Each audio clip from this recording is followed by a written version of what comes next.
নমস্কার বন্ধুরা, আমি জয়দীপ। এনডি লাভ স্টেশন চ্যানেলে আরও একবার তোমাদের সবাইকে স্বাগত জানাই। আজ মঙ্গলবার রাত ৮টা, অর্থাৎ চলে এসেছি আরও একবার ভিন্ন স্বাদের একটি প্রেমের গল্প নিয়ে। আজকের গল্প সুলেখিকা ইন্দিরা দাসের কলমে পরজন্মে তোর প্রেমিক হব। গল্পটি ভালো লাগলে অবশ্যই চ্যানেলটি সাবস্ক্রাইব করে দেবে, লাইক করবে আর কমেন্ট করে জানাবে কেমন লাগলো। তো চল আর দেরি না করে শুরু করা যাক আজকের প্রেমের আড্ডা। এনডি লাভ স্টেশনের বিশেষ নিবেদন, সুলেখিকা ইন্দিরা দাসের কলমে আজকের গল্প পরজন্মে তোর প্রেমিক হব।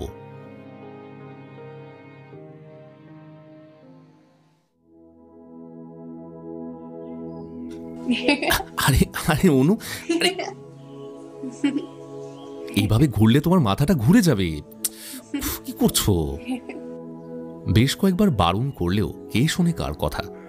আসলে আজ বহুদিন পর অনু যেন বাঁধন ছাড়া। এত খুশি আমি অনেকদিন দেখিনি ওকে। ওর শরীরের কথা ভেবে বারণ করলেও খুব একটা কঠোর হতে পারি না। আসলে অনুকে এমন হাসতে দেখলে আমার যে কি ভালো লাগে সেটা বোঝানোর মতো সাহিত্যিক শব্দ আমার অজানা। আর এটা বোধহয় ও নিজেও বুঝতে পারে। এমনিতে অনু ভীষণ বাধ্য, অবশ্য সেটা সকলের চোখে নয়। বেশিরভাগ মানুষের কাছে তার পরিচয় একজন দুরন্ত, অবাধ্য, জেদি, কথা না শোনা মেয়ে হিসেবে।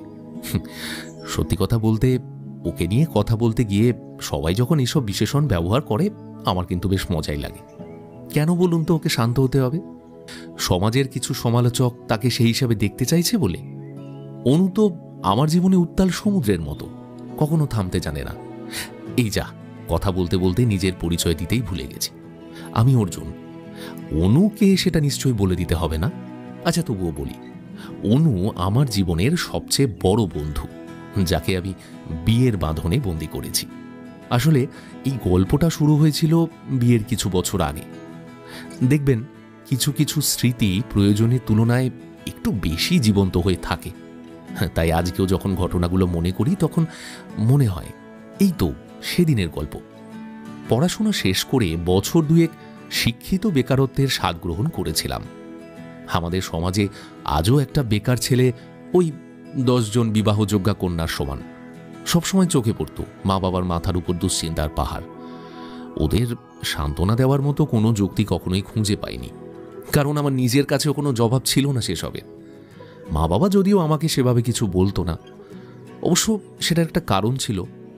চোখের সামনে বোন বড় হচ্ছিল, আমার নিজের পায়ে দাঁড়ানোর সাথে বোনের বিয়ের পরিকল্পনা যেন দিনে দিনে একটা ওই শক্ত সুতোয় বাঁধা পড়ছিল। কারণটা যদিও আর্থিক ছিল না, ছিল সামাজিক মর্যাদার তারতম্যের বিষয়। বাড়িতে বেকার ছেলে থাকলে নাকি কোনো ভালো পরিবার থেকে সম্বন্ধ আসে না। দুশ্চিন্তা হওয়াটাই তো স্বাভাবিক। আচ্ছা, এই ফাঁকে বলে রাখি, আমি কিন্তু পুরোপুরি বেকার কখনোই ছিলাম না। যে সময়ের কথা বলছি তখন রীতিমতো টিউশনি করতাম। প্রতিদিন 2টো করে ব্যাচ বসত আমার বাড়ির পিছনের বারান্দায়। আবার তার সাথে একটা বাড়িতে সপ্তাহে 3 দিন পড়াতে যেতাম। উপার্জন যা হতো তার কিছুটা দিয়ে ওই সংসারের একটা ছোট অংশের খরচও মিটত।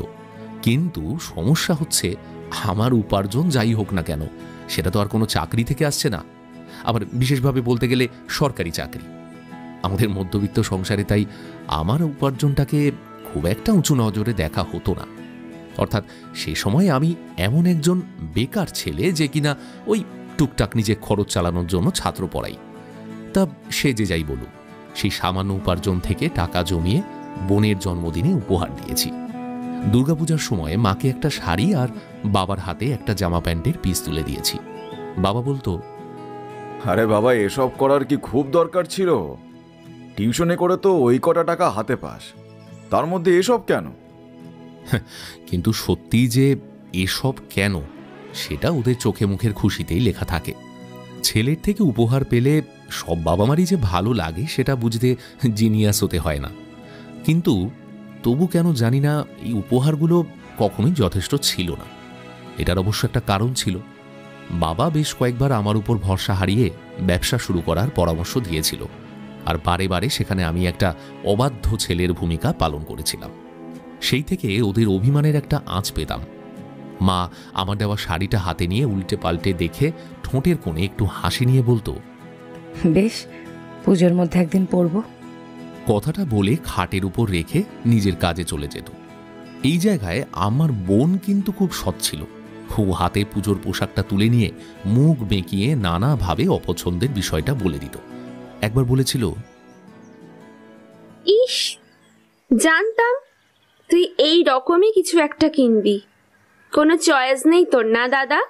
তুই তো জানিস আমি এইসব পড়ি না।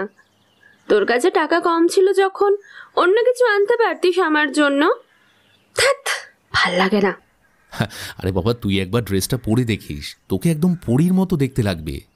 উফ দাদা, তুইও না। তুই যখন বিয়ে করবি বউকে এইসব পড়াবি? মানে আমার বউ আমার মতোই অযোগ্য হবে, তাই এসব শখ আহ্লাদ মেটাবার একমাত্র জায়গা কেবল সেই হবে। পল্লবী মানে আমার বোনের এই কথাটা মনে করে খুব হেসেছিলাম নিজের ঘরে বসে। আসলে অর্থ চিন্তার সঙ্গে নিজের কর্মজীবনের চিন্তায় এতটাই মগ্ন ছিলাম যে সে সময়ে জীবনে কোনো নারীর তাগিদ অনুভব করতে পারিনি। তাছাড়া আমি স্কুল কলেজে কিন্তু ভালো ছাত্রদের তালিকায় ছিলাম, অর্থাৎ পড়াশুনো ছাড়া আর কোনো দিকে মনোযোগ দিতাম না। প্রথম জীবনে কেবল দুজন মেয়ের জন্য কোনো উপহার কিনেছি, সেটা হলো মা আর আমার বোন। তবুও তাদের পছন্দ অপছন্দ কখনোই আয়ত্ত করতে পারিনি। এটা অবশ্যই আমার একটা ব্যর্থতা। বন্ধুদের আড্ডায় বসলে তারাও বলতো, মেয়ে পটাতে হবে কেন? একটা সম্পর্কের মধ্যে সবার আগে যেটা থাকে সেটা শ্রদ্ধার ভালোবাসা, বুঝলি? এমনই সব কথাবার্তায় বন্ধুদের ঠাট্টা তামাশার মাত্রাটা এক ধাক্কায় অনেকটা বেড়ে যেত। তাতে অবশ্য আমার খুব একটা খারাপ লাগতো না। মাঝে মাঝে মনে হতো যে এরা আছে বলেই আমার জীবনটা এত সুন্দর। আমার জীবনের প্রত্যেকটা টানাপোড়েনে ওরা আমার ছায়া সঙ্গী ছিল। ওদের ছাড়া আমি কিছুটা অসম্পূর্ণই ছিলাম। যাই হোক, এই সব কিছু নিয়ে একের পর এক দিন কাটছিল, মোটের উপর ভালোই চলছিল সব। এর মধ্যেই হঠাৎ একদিন একটা বড় কোম্পানি থেকে ইন্টারভিউয়ের ডাক এলো। সে সময় মনে হয়েছিল ওটাই যেন জীবনের মুখ্য লাভ। সকলের কাছেই খবর না জানিয়ে বেরিয়ে পড়লাম মুখ্য লাভের উদ্দেশ্যে। এরপর অবশ্য আর তেমন কোনো গল্প নেই। ইন্টারভিউ থেকে পাশ করে মুখ্য লাভের পথে প্রথম ধাপ অতিক্রম করলাম। বাড়িতে জানাবার পর মনে হয়েছিল কোনো এক জাদুকাঠির ছোঁয়া পড়েছে সেখানে। হঠাৎ করেই আমার সব কথা, সব পছন্দ ভীষণভাবে গুরুত্ব পেতে শুরু করলো। তাতে অবশ্য আমার খুব একটা কিছু মনে হয়নি। আসলে চাকরি পাওয়ার পর জীবন অনেকটাই বদলে গিয়েছিল। নিজের পরিবারের মধ্যে সেই খুশি দেখতে পেয়েছিলাম যেটা আমি বহুকাল ধরে চেয়ে এসেছি। বাবা নিয়ম করে আমার কাজের ব্যাপারে খোঁজ খবর নিত। মাকে আমার দেওয়া শাড়ি পরে অষ্টমীর দিন অঞ্জলি দিতে দেখেছিলাম। আর বোন, বাবা, তার আবদারে ঝুলি ধীরে ধীরে বাড়তেই থাকে। আমার বেশ ভালোই লাগতো সেসব। আসলে ওদের মুখে হাসিটাই তো দেখতে চেয়েছি সব সময়। এদিকে আমার বন্ধুদের দাবি কিন্তু আবার অন্যরকম ছিল। প্রত্যেক সপ্তাহের শেষে নিয়ম করে তাদের সঙ্গে আড্ডা দিতেই হতো। অবশ্য নিজের ইচ্ছাতেই যেতাম সেখানে। সারা সপ্তাহ না এই আড্ডাটাকে ভীষণ মিস করতাম। তবে প্রত্যেক সপ্তাহে ওই রিতমের জীবনের বিরহ, বিচ্ছেদ এইসব গল্প বড্ড একঘেয়ে লাগতো। কারণ ওর জীবনে নতুন প্রেম আর বিচ্ছেদের সময়ের ব্যবধান থাকতো এই মাত্র এক সপ্তাহ। সোমবারে শুরু, রবিবারে শেষ। আর আড্ডার অন্যতম মজাদার খোরাক এটাই ছিল। এটা বাদ দিয়ে প্রায় আমাদের ঘুরতে যাওয়ার পরিকল্পনা হতো। বেশ কয়েকবার সেসব পরিকল্পনা সফলও হয়েছিল। আমার পাহাড় ভালো লাগে, তাই বন্ধুরা প্রায়ই পাহাড়ের দিকে গন্তব্য ঠিক করত। মুখে ওরা বলতো না ঠিকই, কিন্তু আমি বুঝতে পারতাম ওদের ভালোবাসা রয়েছে আমার উপর। এমনই একদিন আড্ডায় বসে আছি, হঠাৎ আমার বন্ধু জয় আমাকে খোঁচা দিয়ে বলল, কিরে, কোনো মেয়েকে পছন্দ হলো অফিসে? আমার না শোনা পর্যন্ত অপেক্ষা না করি সূর্য বলল, মনে হয় ওর মেয়েটা পছন্দ হয়নি। এই তাহলে কি ছেলেদের? পাশ থেকে রিতম বলে উঠল, সেটা হলেও ভাবতাম, কিন্তু ওসবের কোনো চান্সই নেই। বাবা, আমি কি তাহলে সব মেয়েদের দিকে তাকিয়ে বসে থাকবো নাকি? আরে বাবা, ভালোবাসা এইভাবে কখনোই হয় না, কেন বুঝিস না? কি হল, ওইভাবে তাকিয়েছিস কেন? না মানে দেখছি তোর মধ্যে কত বড় প্রেমিক সত্তা লুকিয়ে আছে, যেটা আমরা খালি চোখে দেখতে পাচ্ছি না, তাই আর কি। জয়ের কথা শুনে সবাই হো হো করে হেসে ওঠে। তার মধ্যে আমার হাসির শব্দ সবচেয়ে বেশিই ছিল। আজও সেসব দিনের কথা ভাবলে আমি নিজের মনেই হেসে ফেলি। কারণ দিন যাপনের সাথে সাথে সেই আড্ডা, হাসি সব যেন ফিকে হয়ে যায়। অস্তিত্ব রক্ষার লড়াইটা যেন জীবনের সব রস শুষে নিয়ে সেটাকে একটা শুষ্ক মরুভূমি বানিয়ে দেয়। মাঝে মাঝে অফিসের কাজ করে বাড়ি ফেরার পথে একটা ক্যাফেতে বসে কিছুক্ষণ নিজের সঙ্গে সময় কাটাতাম। সঙ্গে উদরপূর্তি তো হতোই, কারণ ওটার জন্যই তো এত পরিশ্রম, তাই না? তো সেই রকমই এক ভ্যাপসা গরমের বিকেলে অফিস থেকে একটু তাড়াতাড়ি বেরিয়ে ক্যাফেতে ঢুকলাম। দু চোখ জোড়া ক্লান্তি নিয়ে একটা চেয়ার টেনে বসলাম। ল্যাপটপের ব্যাগটা রেখে দিলাম অন্য একটা চেয়ারে। এসি রুমের মধ্যে বসতেই চোখ দুটো যেন বন্ধ হয়ে আসে আমার। কিছুক্ষণ পর চোখ খুলতেই আমার নজর থমকে যায় সামনের টেবিলে বসে থাকা মেয়েটার উপরে। কি সুন্দর মায়া জড়ানো মুখটা, কিছুতেই চোখ ফেরাতে ইচ্ছে করছিল না। জীবনে হয়তো এই প্রথমবার কোনো মেয়ের দিকে আমি একভাবে তাকিয়ে রয়েছি। একটা মেয়ে এতটা মায়াবী হয় কিভাবে? বারবার নিজের মনেই প্রশ্নগুলো আসছিল। Sir, order please. নিজেকে খানিকটা ধাতস্থ করে একটা কোল্ড কফি অর্ডার করে দিলাম। ওয়েটার চলে যেতেই আবার চোখ অনুসরণ করে সেই মায়াবী নারীকে আবার দেখতে লাগলো। যেখানে পুরো ক্যাফেটাই প্রেমিক প্রেমিকাদের ভিড়ে ঠাসা, সেখানে মেয়েটাকে একা বসে খেতে দেখলাম। মনে মনে প্রশ্ন করলাম, মেয়েটা কি সিঙ্গেল নাকি? পর মুহূর্তেই মনে হলো, না না, নিশ্চয়ই না, হয়তো কারোর জন্য অপেক্ষা করছে। কিন্তু তাহলে আবার একা একা বসে খাচ্ছে কেন? পার্টনারের জন্য অপেক্ষা করলো না? এইসব ভাবতে ভাবতেই আমার কফি এসে যায়। কফিতে প্রথম চুমুক দিতেই দেখলাম মেয়েটি ওদিকে খাওয়া শেষ করে বিল দেওয়ার জন্য ওয়েটারকে ডাকছে। একবার যদি ওর সঙ্গে কথা বলতে পারতাম। মনের মধ্যে ইচ্ছেটা জাগলেও সাহসে কুলোচ্ছিল না। এই সময় বন্ধুদের কথাগুলো মনে পড়তে লাগলো। আর তখনই ভাবলাম, আজ যদি না পারি তাহলে আমার দ্বারা আর কিছুই হবে না। তাছাড়া এই মেয়েটাকে তো আগে কখনো দেখিনি, তবুও এত চেনা চেনা কেন লাগছে?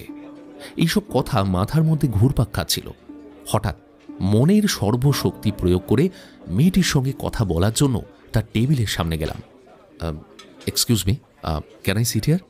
আমার কথাটা শুনে মেয়েটা টেবিলের উপর বিছিয়ে রাখা তার আঁকার খাতাটা বন্ধ করে বলল, হ্যাঁ শিওর। ততক্ষণে আমার হৃদস্পন্দন বেড়ে যে কোথায় পৌঁছে গিয়েছিল বোঝাতে পারবো না।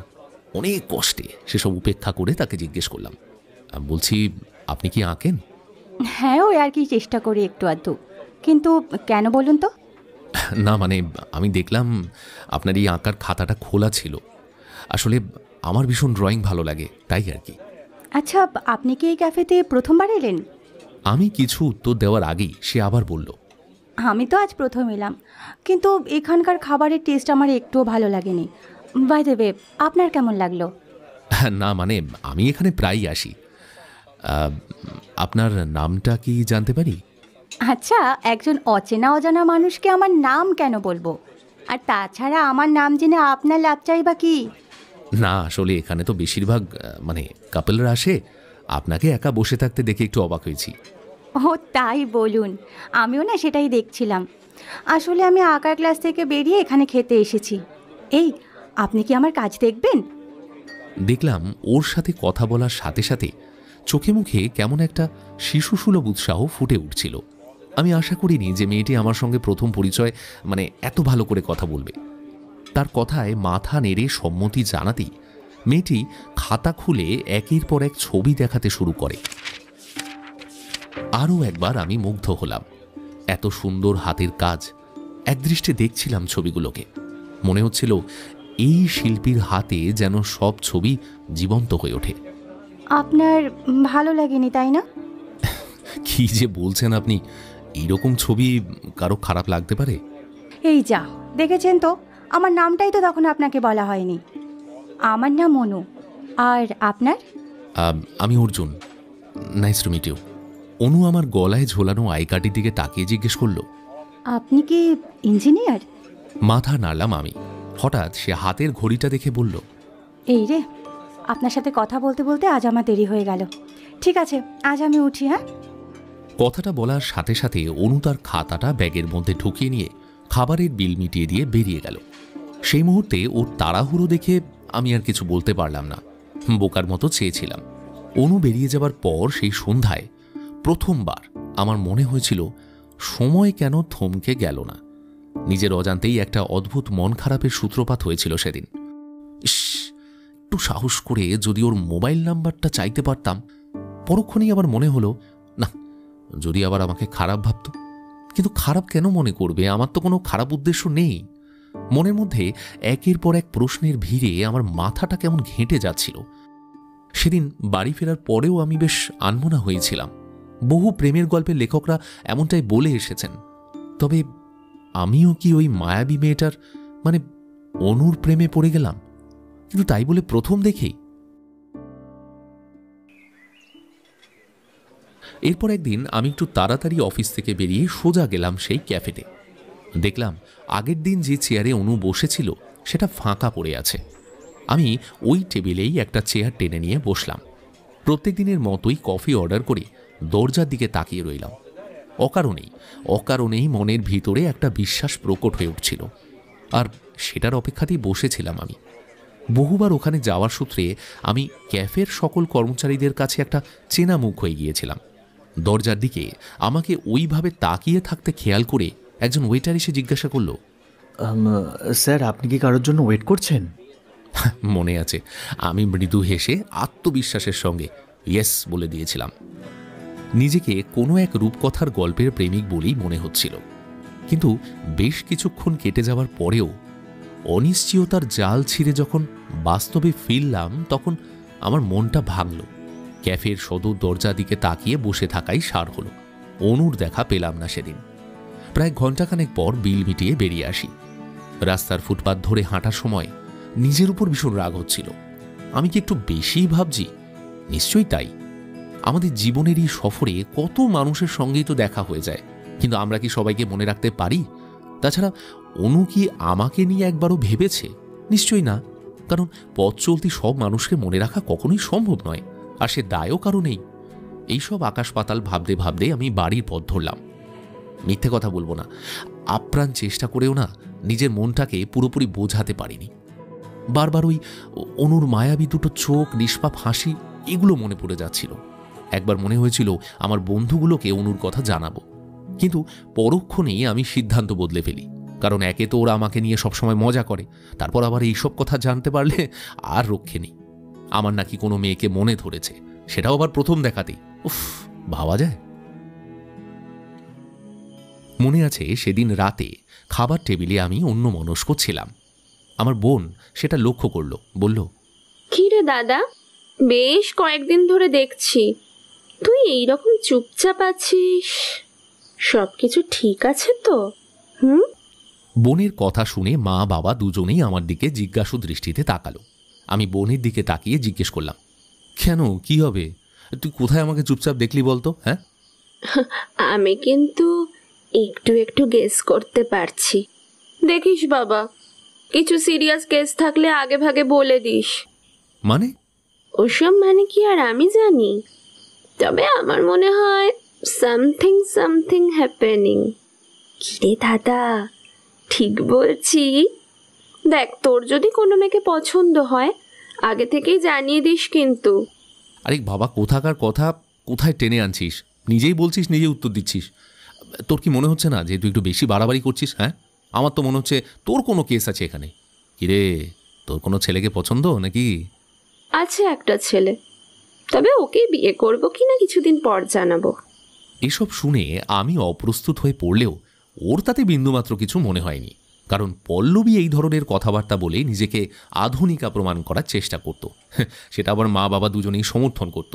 তাই আমিও নিজের লজ্জাটা বেশ কয়েক মাইল সরিয়ে রেখে ওকে প্রশ্ন করলাম, আচ্ছা, তুই বললি একটা ছেলেকে পছন্দ করিস, কিন্তু বিয়ে করবি কিনা সেটা এখন বলতে পারবি না কেন? কারণটা খুবই সিম্পল। যাকে লাইক করি সে এখনো পড়াশোনা করছে। ও কিসে চাকরি পায় সেটা তো দেখতে হবে। যদি বেটার কোনো চাকরি পায় তবেই আমি ওকে বিয়ে করব, না হলে করব না। সিম্পল। ওই অভাবের মধ্যে ভালোবাসা দেখে আমার কোনো লাভ নেই। জীবনে টাকা না থাকলে কিছুই নেই। বোনের কথা শেষ হতেই বাবা বলল, পল্লবী তো খুব একটা ভুল কথা বলেনি, কারণ বিয়ের পর যদি সেই ছেলে একটা মেয়েকে ভালো রাখতে নাই পারে তাহলে আর লাভ কি? আর তাছাড়া তোমাদের বলিনি আমি, আমার মেয়ের জন্য এর মধ্যেই অনেক বড় বড় ডাক্তার ইঞ্জিনিয়ার সম্বন্ধ আসছে। আমি ওর ফাইনাল এক্সামের জন্য অপেক্ষা করছি। আচ্ছা মা, তুমিও কি সেটাই মনে করো? দেখ বাবা, শুধু বিয়ে করলেই তো হয় না, ভবিষ্যতের কথাটাও চিন্তা করে রাখতে হয়। আমি একজন মা হয়তো কোনো গরিব ছেলের সঙ্গে আমার মেয়ের বিয়ে দিতে পারি না, তাই না? আচ্ছা, তাহলে তোর ফাইনাল এক্সামের মধ্যে ওই ছেলে যদি তোর মনের মতো চাকরি পায়, তাহলে তুই কি করবি? আর চাকরি পেলেও বিয়ে করার মতো সেটেল হতে তো সময় লাগবে, তখন কি করবি? কি আর করব, বাবা যেখানে বিয়ে ঠিক করবে সেখানেই বিয়ে করে নেব। কারণ তার জন্য অনন্তকাল ধরে অপেক্ষা করে তো নিজের জীবনটা নষ্ট করব না আমি। পল্লবী খুব বুদ্ধিমতী মেয়ে, আমাদের ছেলেটার মতো একেবারেই না। কে জানি অর্জুন যে এত বোকা কি করে হলো। আমি আর কথা বাড়াইনি। ডিনার শেষ করে নিজের ঘরে এসে জানলার ধারে দাঁড়িয়ে ভাবছিলাম, ভালোবাসা কাকে বলে? তাহলে আমার চিন্তা ভাবনা কি পুরোটাই ভুল? জানি না। এইসব প্রশ্নের উত্তর আর তখন কে বা দিত আমাকে? মাথা ঠান্ডা করার জন্য একটা বই নিয়ে বসলাম। অফিসের কাজের চাপে বহুদিন বইমুখো হতে পারিনি। মোটামুটি সব রকম বই পড়তে ভালোবাসতাম, আর সেগুলোর মধ্যে বেশ কিছু প্রেমের কাহিনী আমার ভীষণ প্রিয় ছিল। সেই রাতে মেম সাহেব বইটা নিয়ে আবার পড়তে শুরু করলাম। এই একটা রোম্যান্টিক বই শেষে গিয়ে বারবার আমাকে কাঁদিয়েছে, কষ্ট দিয়েছে, কিন্তু তবুও আমি পড়তাম। জানি না কেন ওই কষ্টটা পেতে আমার ভালো লাগতো। আর প্রত্যেকবার আমার মনে হতো, ইস, আমার যদি এইরকম একটা মেম সাহেব থাকতো। আবার তারপরেই ভাবতাম, এমন কোনো মেম সাহেব আমার জীবনে না এলেই ভালো, কারণ আমি যে তাকে হারানোর যন্ত্রণাটা সহ্য করতে পারবো না। পেয়ে হারানোর থেকে না পাওয়া অনেক বেশি সুখের। তবে একটা অদ্ভুত জিনিস ঘটেছিল সেদিন রাতে। বইটা হাতে নেওয়ার পরে চোখের সামনে না অনুর মুখটা ভেসে ওঠে। আমি যতবার সেই অনুভূতি থেকে পালিয়ে যাওয়ার চেষ্টা করে গেছি, কেউ যেন অদৃশ্যভাবে আমাকে টেনে নিয়ে এসেছে বারবার। ভাবলাম, এসবে কি হবে?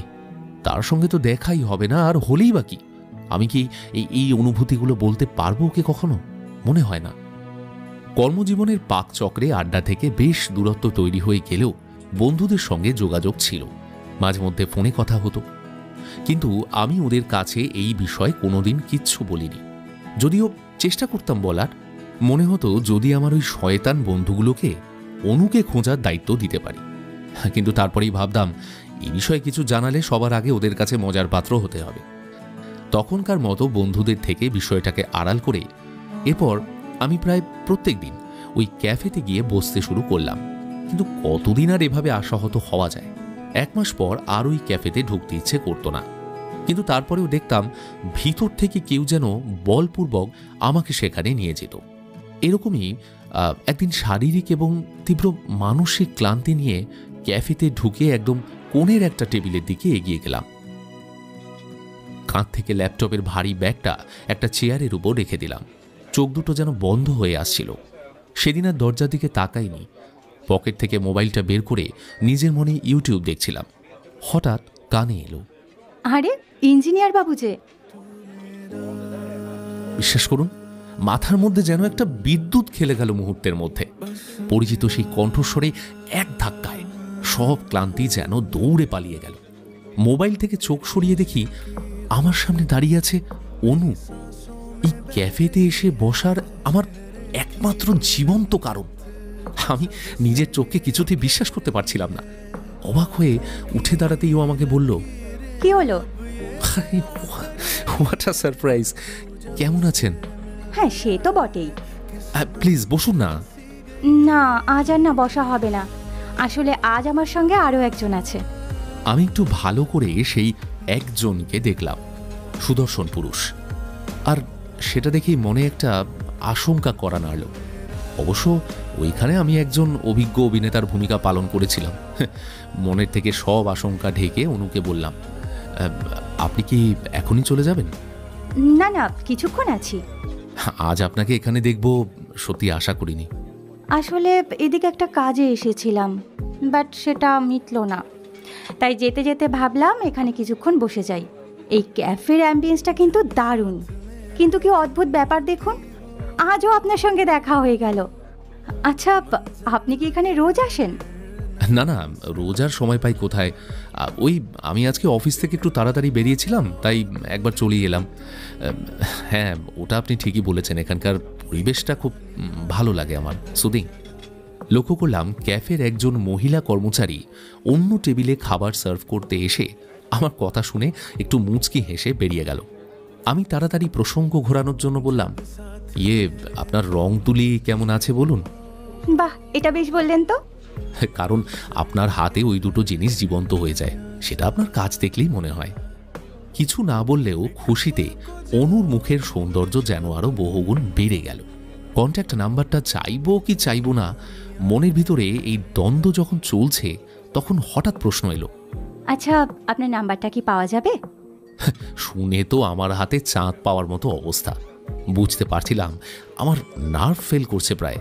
স্মার্টলি কিছু একটা বলতে গিয়ে আচমকা বিষম খেয়ে গেলাম। না আসলে টেবিলের উপর জলের গ্লাসটা আমার দিকে এগিয়ে দিয়ে অনু বলল, আপনি বরং জলটা খান। আমি কি আপনাকে টেনশনে ফেলে দিলাম? আপনার কোনো প্রবলেম হলে ঠিক আছে, নাম্বারটা দিতে হবে না।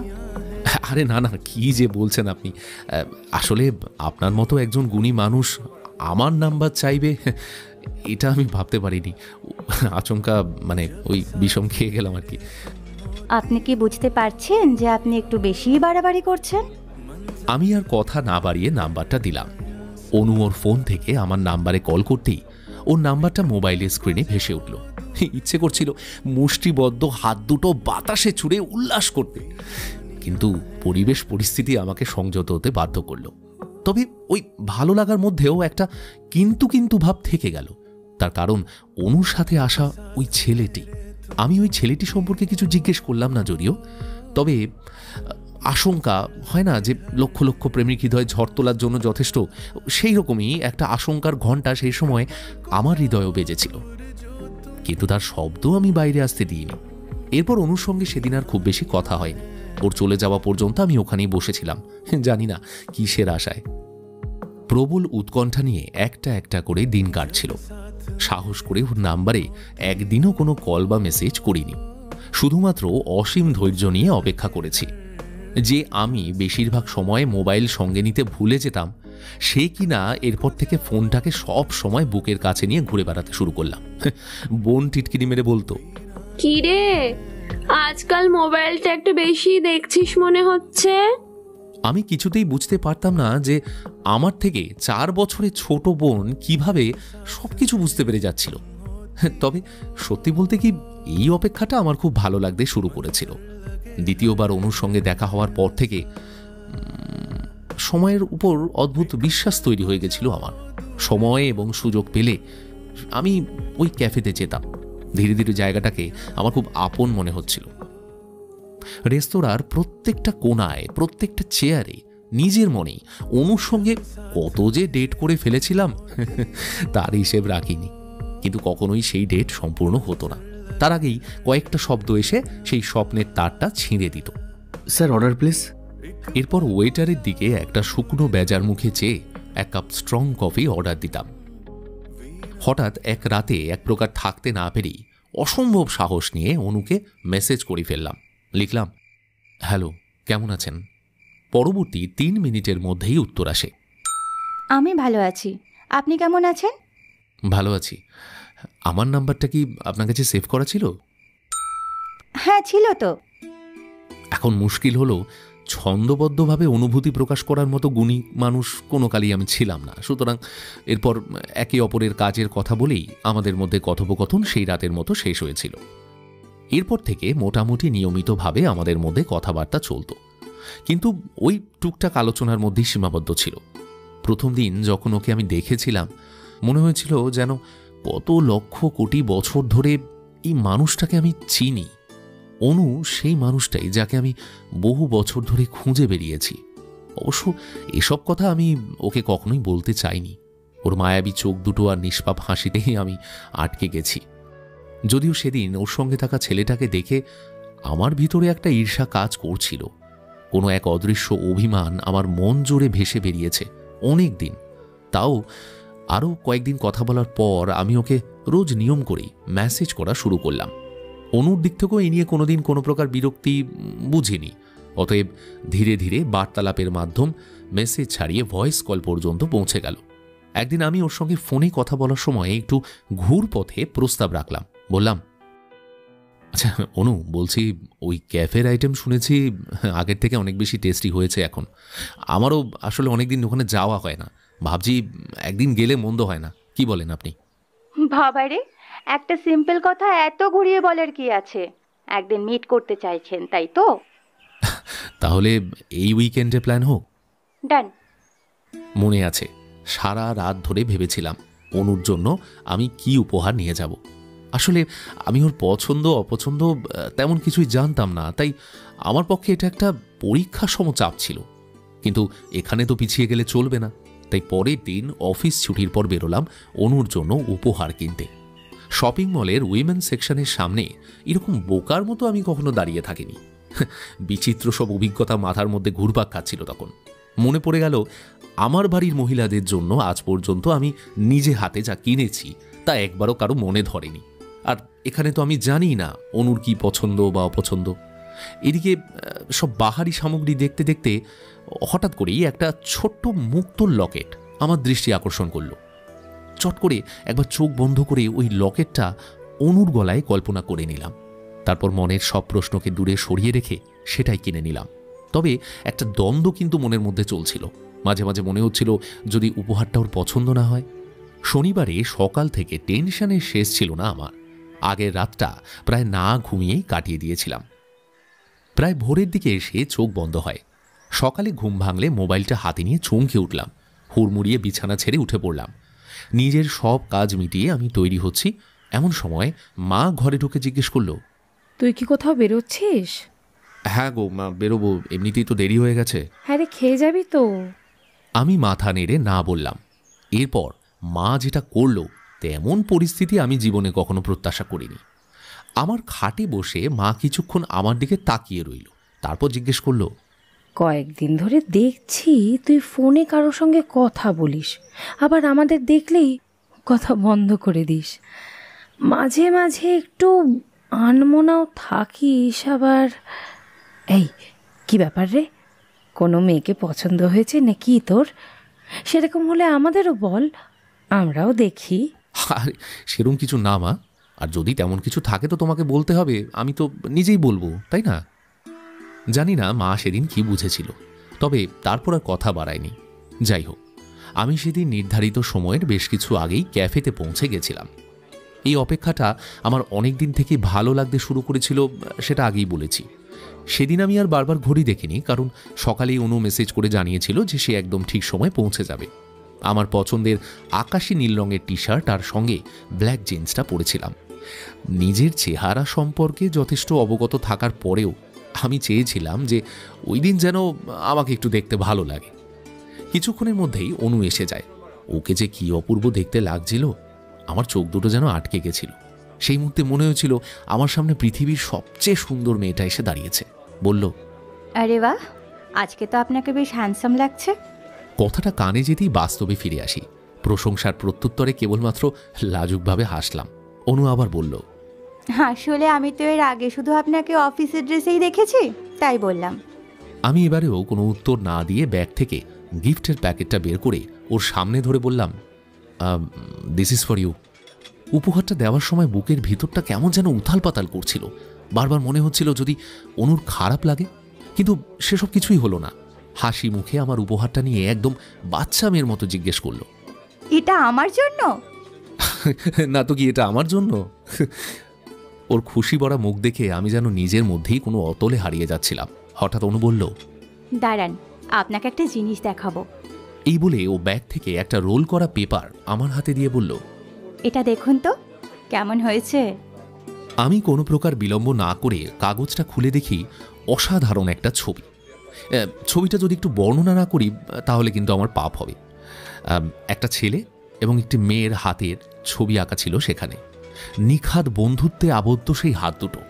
আমি বেশ কিছুক্ষণ ধরে এক দৃষ্টে ছবিটা দেখার পর সেটা ফেরত দিতে যেতেই ও অবাক হয়ে বলল, আরে কি হলো, এটা আমাকে কেন দিচ্ছেন? এটা তো আপনার জন্য। মুহূর্তের মধ্যেই আমার ভালো লাগা যেন আকাশ ছুঁয়ে ফেলেছিল। এক অনবহিত উল্লাস আমার ভিতর রাজত্ব করতে শুরু করলো। নিজেকে আবেগ সামলে যথাযথভাবে ধন্যবাদ জানিয়ে আমি জিজ্ঞেস করলাম, কি খাবেন বলুন? সেসব পরে হবে, আগে বলুন ছবিটা আপনার কেমন লেগেছে। সত্যি বলতে কি, এটা ব্যাখ্যা করার মতো ভাষা আমার কাছে নেই অনু। এতটাই সুন্দর ছবিটা, আমি এটা বাঁধিয়ে রাখবো জানেন। আমাদের এই বন্ধুত্বের জন্য এর থেকে ভালো উপহার আমার আর মাথায় আসেনি। খাবার অর্ডার করে আমরা এ কথা সে কথায় ডুবে গেলাম। আমি ইতিমধ্যেই ফোনে কথা বলে ওর সম্পর্কে অনেক কিছু জেনে গেছিলাম।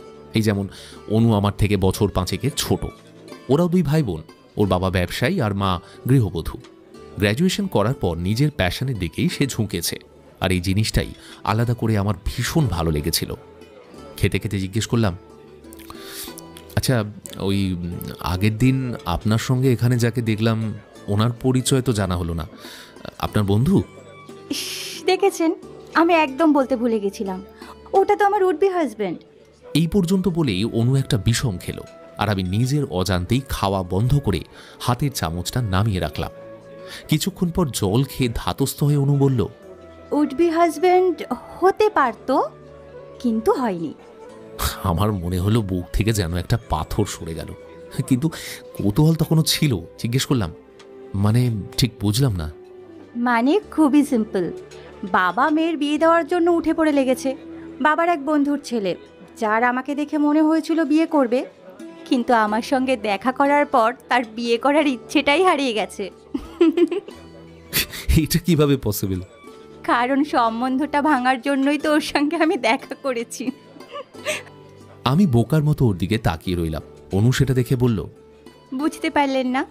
আসলে তো আমি ওকে বিয়েই করতে চাইনি, কিন্তু বাবা মা দাদা কেউ তো কথাই শুনছিল না। তাই ভাবলাম দেখা করে আমার নিজের সম্পর্কে সব কিছু বলবো, আর তার সঙ্গে এটাও বলে দেবো যে আমি এখন বিয়ে করতেই চাই না। তারপর আর কি, নিজে নিজেই সব কাজ হয়ে গেল। আমি যে বিয়ে করতে চাইছি না সেটাও বলতে হয়নি।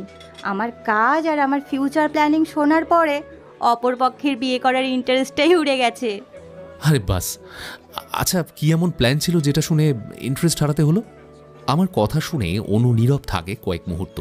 ওর মুখ দেখে মনে হচ্ছিল কথাটা আমাকে বলতে ও একটু অস্বস্তি বোধ করছে বোধহয়। আমি তখন একটু জোরই করলাম, সাধারণত আমি যেটা করি না।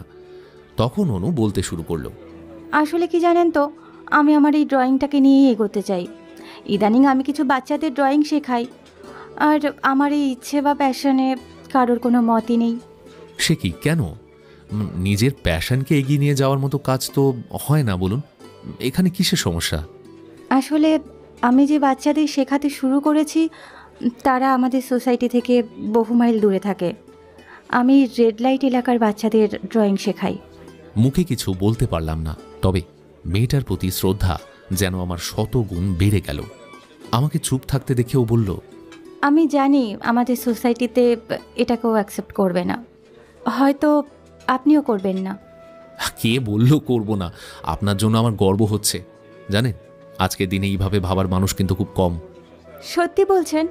তার মানে আমি ঠিক রাস্তায় যাচ্ছি তো বলুন? ওদের মধ্যে না বেশ কয়েকজন এতটাই ট্যালেন্টেড যে আপনি না দেখলে বুঝতে পারবেন না।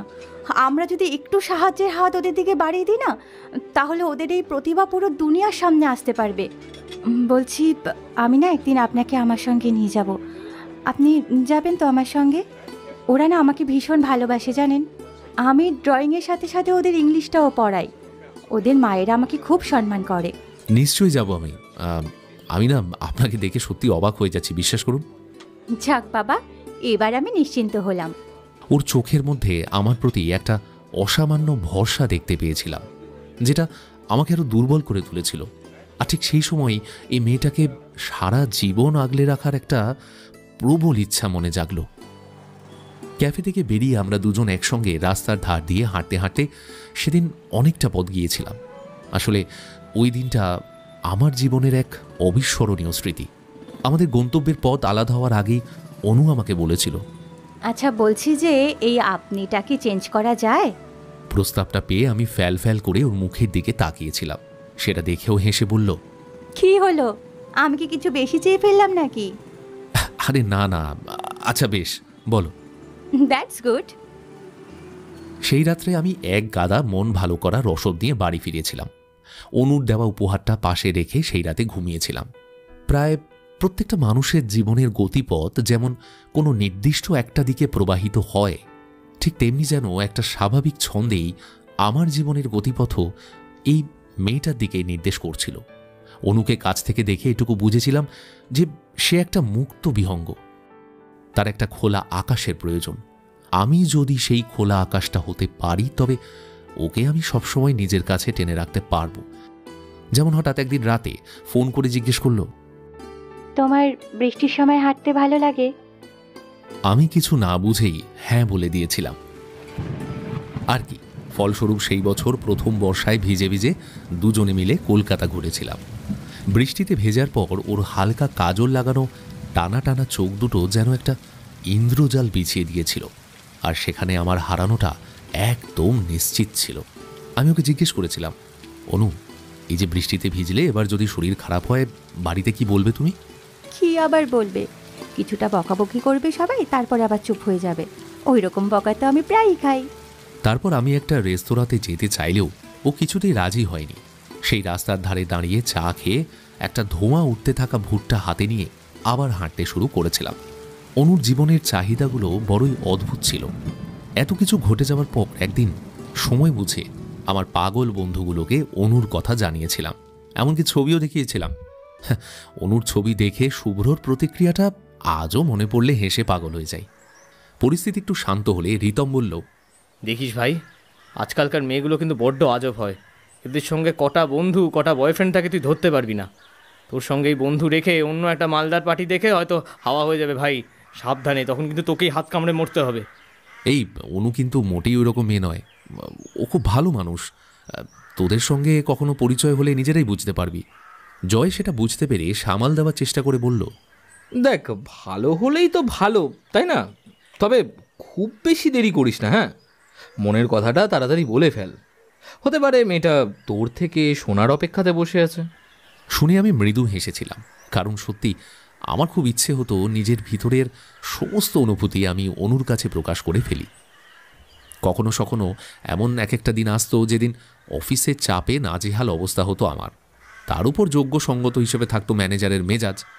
এমনই একটা দিনে অফিসের ডেস্কে বসে ঘন্টার পর ঘন্টা ধরে কাজ করে যাচ্ছি, এমন সময় মোবাইলটা বেজে উঠল। হাতে নিয়ে দেখি অনুর নাম্বার। আমার অবাক হওয়া অস্বাভাবিক ছিল না, কারণ ওই রকম সময়ে অনু কখনো আমাকে ফোন বা মেসেজ করে না। তড়িঘড়ি করে ফ্লোরের বাইরে এসে ফোনটা ধরতেই শুনলাম, এই হ্যালো, শোনো না, আমি না তোমার অফিসের বাইরে আছি, আজ তোমার সঙ্গে এক জায়গায় যাব, তাড়াতাড়ি বেরিয়ে এসো তো। কিন্তু অনু, এই সময় তো আমি অফিস থেকে বেরোতে পারবো না। ও, পারবে না তাই তো? আচ্ছা শোনো শোনো, তুমি ওয়েট করো, আমি আসছি। ঠিক আছে, এসো, আমি আছি। সেদিন জীবনে প্রথমবারের মতো অফিসে মিথ্যে কথা বলে বেরিয়েছিলাম, যেটা নিয়ে আজ পর্যন্ত কোনোদিন আমার কোনো রকম অনুশোচনাও হয়নি। কারণ সেই অনু। অফিস থেকে বেরিয়ে সোজা ওর কাছে গিয়ে জিজ্ঞেস করলাম, এবার বলো তো এত জরুরি তলব কেন? হ্যাঁ, আগে চলো তো, তারপর সব বলবো। এত প্রশ্ন করো কেন তুমি? প্রথমবার সেইভাবে কোনো নারীর স্পর্শ পেলাম, তাও আবার আমার কাছের মানুষটা। পুরো শরীর জুড়ে যেন বিদ্যুৎ খেলে গিয়েছিল তখন। ওর কোমল হাতে স্পর্শে আমার কথা বলা প্রায় বন্ধ হয়ে যায় আর কি। অনুর কিন্তু সেসব দিকে কোনো খেয়াল নেই, নিজের মতো এক নাগারে কথা বলে যাচ্ছিল। আমার কিন্তু কানে প্রায় ঢুকছিলই না কথাগুলো। বারবার ওর হাতের দিকে তাকাচ্ছিলাম। কয়েক পা হাঁটার পর অনু দাঁড়িয়ে পড়ল, আমার চোখের দিকে তাকিয়ে জিজ্ঞেস করলো, এই কি ব্যাপার গো, তোমার হাতটা এত ঠান্ডা কেন? শরীর ঠিক আছে তো? হ্যাঁ হ্যাঁ, আমি একদম ঠিক আছি। আসলে ওই অফিসের সেন্ট্রাল এসির ভিতরে ছিলাম তো, তাই মনে হয় ঠান্ডা হয়ে গেছে হাতটা। আচ্ছা বলছি, আমরা কি হেঁটে হেঁটেই যাব? হ্যাঁ, হেঁটেই যাব। নিজের শরীরটা দেখেছো তো? আর তাছাড়া তো এখান থেকে খুব বেশি দূরেও নয়। আমি ওকে যত দেখছিলাম ততই অবাক হচ্ছিলাম। এই তো কয়েক মাসের পরিচয় ওর সঙ্গে, এর মধ্যেই অনু আমার এতটা আপন হয়ে গেল কিভাবে? অনু আমার সঙ্গে এমনভাবে কথা বলতো যেন আমি ওর কত জন্মের চেনা এক মানুষ। বড় রাস্তা থেকে নেমে একটা গলি ধরে খানিকটা এগোতেই একটা কলোনির মধ্যে ঢুকলাম আমরা। ওখানে যেতেই আবার একটা মজার ঘটনা ঘটল। কিছু বাচ্চা অনুকে দেখতে পেয়ে দৌড়ে আসে। অনু ব্যাগ থেকে কিছু চকলেট বার করে সকলের মধ্যে ভাগ করে দেয়। আশেপাশের পরিবেশ দেখে আমি বুঝতে পারলাম এটা সেই নিষিদ্ধ কলোনি। বেশ কিছু মহিলা অনুর দিকে এগিয়ে এসে ওর খোঁজ খবর নিতে থাকে। আমি আশ্চর্য হয়ে দেখি কত সুন্দরভাবে ওই মানুষগুলোকে আপন করে নিয়েছে মেয়েটা। আমি ওকে কখনো জিজ্ঞাসা করতে পারিনি এই মানুষগুলো ওর আপন হয়ে গেল কিভাবে। বাচ্চাগুলোকে আমার কাছে নিয়ে এসে অনু ওদের বলল, এই যে সবাই এদিকে এসো, আমার কাছে এসো। এই যে দেখো, এটা একটা দাদা। সবাই এসো, কথা বলো। এবার থেকে আমরা দুজনে মিলে তোমাদের পড়াবো, হ্যাঁ? তবে দাদা কিন্তু রোজ আসবে না, মাঝে মাঝে আসবে। বাচ্চাগুলো ফ্যাল ফ্যাল করে আমার দিকে তাকিয়েছিল। আমিও কতকটা এরকমভাবে ভ্যাবাচেকা খেয়ে ওদের দিকে তাকিয়ে থাকলাম। উপলব্ধি করলাম যে নিজের মানুষের উপর যেমন জোর থাকে, অনু যেন ঠিক সেই রকমই একটা অধিকার প্রয়োগ করে আমার উপর। আমরা সেদিন ওখানে অসময়ে যাওয়ার জন্য সকলে কারণটা জিজ্ঞাসা করছিল। অনু হেসে ওদের বলেছিল, এই দাদাটাই তোমাদের সঙ্গে দেখা করতে চাইছিল। ওদের মাঝ থেকে একটা বাচ্চা অনুর হাত ধরে বড় অদ্ভুত একটা প্রশ্ন করেছিল। দিদি, এই দিদি, ওই লোকটা ওই লোকটা আমাদের মারবে না তো? একদম না, এই দাদাটা অনেক ভালো, শুধু তোমাদের সঙ্গে গল্প করতে আসবে। একদম ভয় পেও না। আচ্ছা অনু, ওই বাচ্চাটা আমাকে দেখে ওই রকম একটা প্রশ্ন করলো কেন? আরে ছাড়ো না ওসব। কিন্তু আমি খুব জোর করাতে তখন অনু বলল, কিছুদিন আগে ওর মায়ের কাছে একজন কাস্টমার এসেছিল। ও কিছু না বুঝেই ঘরে ঢুকে পড়েছিল, সেই জন্য জানোয়ারটা ওকে খুব মেরেছিল। এইরকম ঘটনা এখানে কম বেশি সব বাচ্চাদের সাথেই একবার দুবার হয়েছে। তাই ওদের চোখে একটা ছেলে মানে সে খুব খারাপ। আর আমি ওদের এই ভুল ধারণাটা ভাঙতে চাই। কিন্তু তুমি বুঝলে কি করে যে আমি খারাপ নই? এটা বোঝার জন্য হাতি ঘোড়া ব্রেন লাগে নাকি? আমি জানি, ব্যাস। আচ্ছা, এবারে বলো তো, ওদের সঙ্গে কথা বলে তোমার কেমন লাগলো? খুব ভালো, বিশ্বাস করো, খুব ভালো লেগেছে। আজকের দিনটা আমার কাছে স্পেশাল হয়ে থাকবে। কথাটা শুনে অনু একগাল হেসে আমার হাত ধরে হাঁটতে শুরু করে। আচ্ছা, এবার কিন্তু আমাকে ফিরতে হবে। মন থেকে না চাইলেও বললাম, আচ্ছা বেশ। এরপর ব্যস্ত রাস্তার ধারে অযত্নে বেড়ে ওঠা গাছটার নিচে দাঁড়িয়ে অনু আমাকে বলেছিল, তোমার সঙ্গে সময় কাটাতে আমার ভীষণ ভালো লাগে। তোমাকে না আমার খুব আপন মনে হয়। আমি কথাটা সামনে থেকে শুনেছিলাম ঠিকই, কিন্তু সেই মুহূর্তে নিজের কানকে বিশ্বাস করতে পারছিলাম না। কত সহজে নিজের মনের একটা ভালো লাগার কথা ও আমাকে বলে ফেললো, অথচ আমাকে দেখুন, আমারও তো ওকে নিয়ে মনের মধ্যে কত ভাবনা আছে, তাই না? কিন্তু কই, আমি তো কখনো ওকে এইভাবে বলতে পারি না। দাঁড়িয়ে দাঁড়িয়ে এইসব ভাবনায় হারিয়ে যাচ্ছিলাম প্রায়। এমন সময় শুনলাম, কি হলো? আচ্ছা, কি এত ভাবো বলো তো সব সময়? না না, তেমন কিছু না। তবে কি জানো তো, আজ পর্যন্ত যারা আমার সঙ্গে সময় কাটিয়েছে সবাই বলেছে আমি নাকি খুব বোরিং। এই প্রথমবার এত বড় কমপ্লিমেন্ট পেলাম। যারা মানে কারা? তুমি কতজনের সঙ্গে সময় কাটিয়েছো? আরে যারা মানে আমার পরিবার, বন্ধু বান্ধব। ও তাই বলো। আমি ভাবলাম আমি ছাড়াও তুমি হয়তো অনেকের সঙ্গেই সময় কাটিয়েছো। ও ম্যাডাম, আমি এর আগে কোনো মেয়ের সঙ্গে ভালো করে কথা পর্যন্ত বলিনি, কারণ আমি জানি আমার মতো ছেলেদেরকে মেয়েরা লাইক করে না। আচ্ছা, তার মানে যদি কেউ লাইক করতো তাহলে তুমি অন্য কারোর সঙ্গে সময় কাটাতে? কি তাই তো? মোটেই না, শুধুমাত্র তোমার সঙ্গে সময় কাটাতেই আমার খুব ভালো লাগে। তুমি না সত্যি খুব ভালো, জানো তো। আমি এই কথার উত্তরে আর কিছু বলতে পারিনি। অনু রাস্তার ধারে দোকানের খাবার খেতে পছন্দ করত, তো সেদিন বিদায় নেওয়ার আগে রাস্তার ধারে একটা ফাস্টফুডের দোকান থেকে একটা করে এগরোল খেলাম। আসলে আমি কখনোই ওর পছন্দগুলোর উপর কাঁচি চালানোর চেষ্টা করিনি, যদিও ভুলে কখনো ইচ্ছেটা হয়ও নি। ওকে আমি সবসময় খোলা হাওয়ার মতোই দেখতে চেয়েছি। সেদিন আমি জীবনের অনেকটা পুঁজি সাথে নিয়ে বাড়ি ফিরেছিলাম। নিজের হাতের দিকে বারবার দেখছিলাম। অনু কত সুন্দরভাবে আমার হাতটা ধরেছিল। আমার হাতে ওর পারফিউমের গন্ধটা তখনও অনুভব করতে পারছিলাম। প্রত্যেকটা মুহূর্তে বুঝতে পারছিলাম যে অনু ছাড়া আমার জীবনটা কতটা অসম্পূর্ণ। সেই রাতেই আমি ঠিক করেছিলাম যে যত তাড়াতাড়ি সম্ভব আমার মনের কথাটা বলেই দেব। সকালে খাবার টেবিলে যেতেই দেখলাম সেদিন পরিবেশ অন্য দিনের চেয়ে একটু বেশি থমথমে। এমনিতে খেতে বসে কথা বলাটা বাবা একদমই পছন্দ করতো না, কিন্তু মা আর বোন সেটা পুরোপুরি কোনোদিন মেনে চলেনি। আমি সবার মুখের দিকে তাকালেও কেউ আমার দিকে তাকিয়ে খাচ্ছিলই না। অতএব বাধ্য হয়ে জিজ্ঞেস করলাম, কি ব্যাপার, আজ সবাই এত চুপচাপ? কি হয়েছে? কিন্তু কেউই যেন আমার কথা শুনতে পেল না। কৌতূহল বাড়ছিল। আমি আবার জিজ্ঞেস করলাম, আরে কি হয়েছে বলবে তো।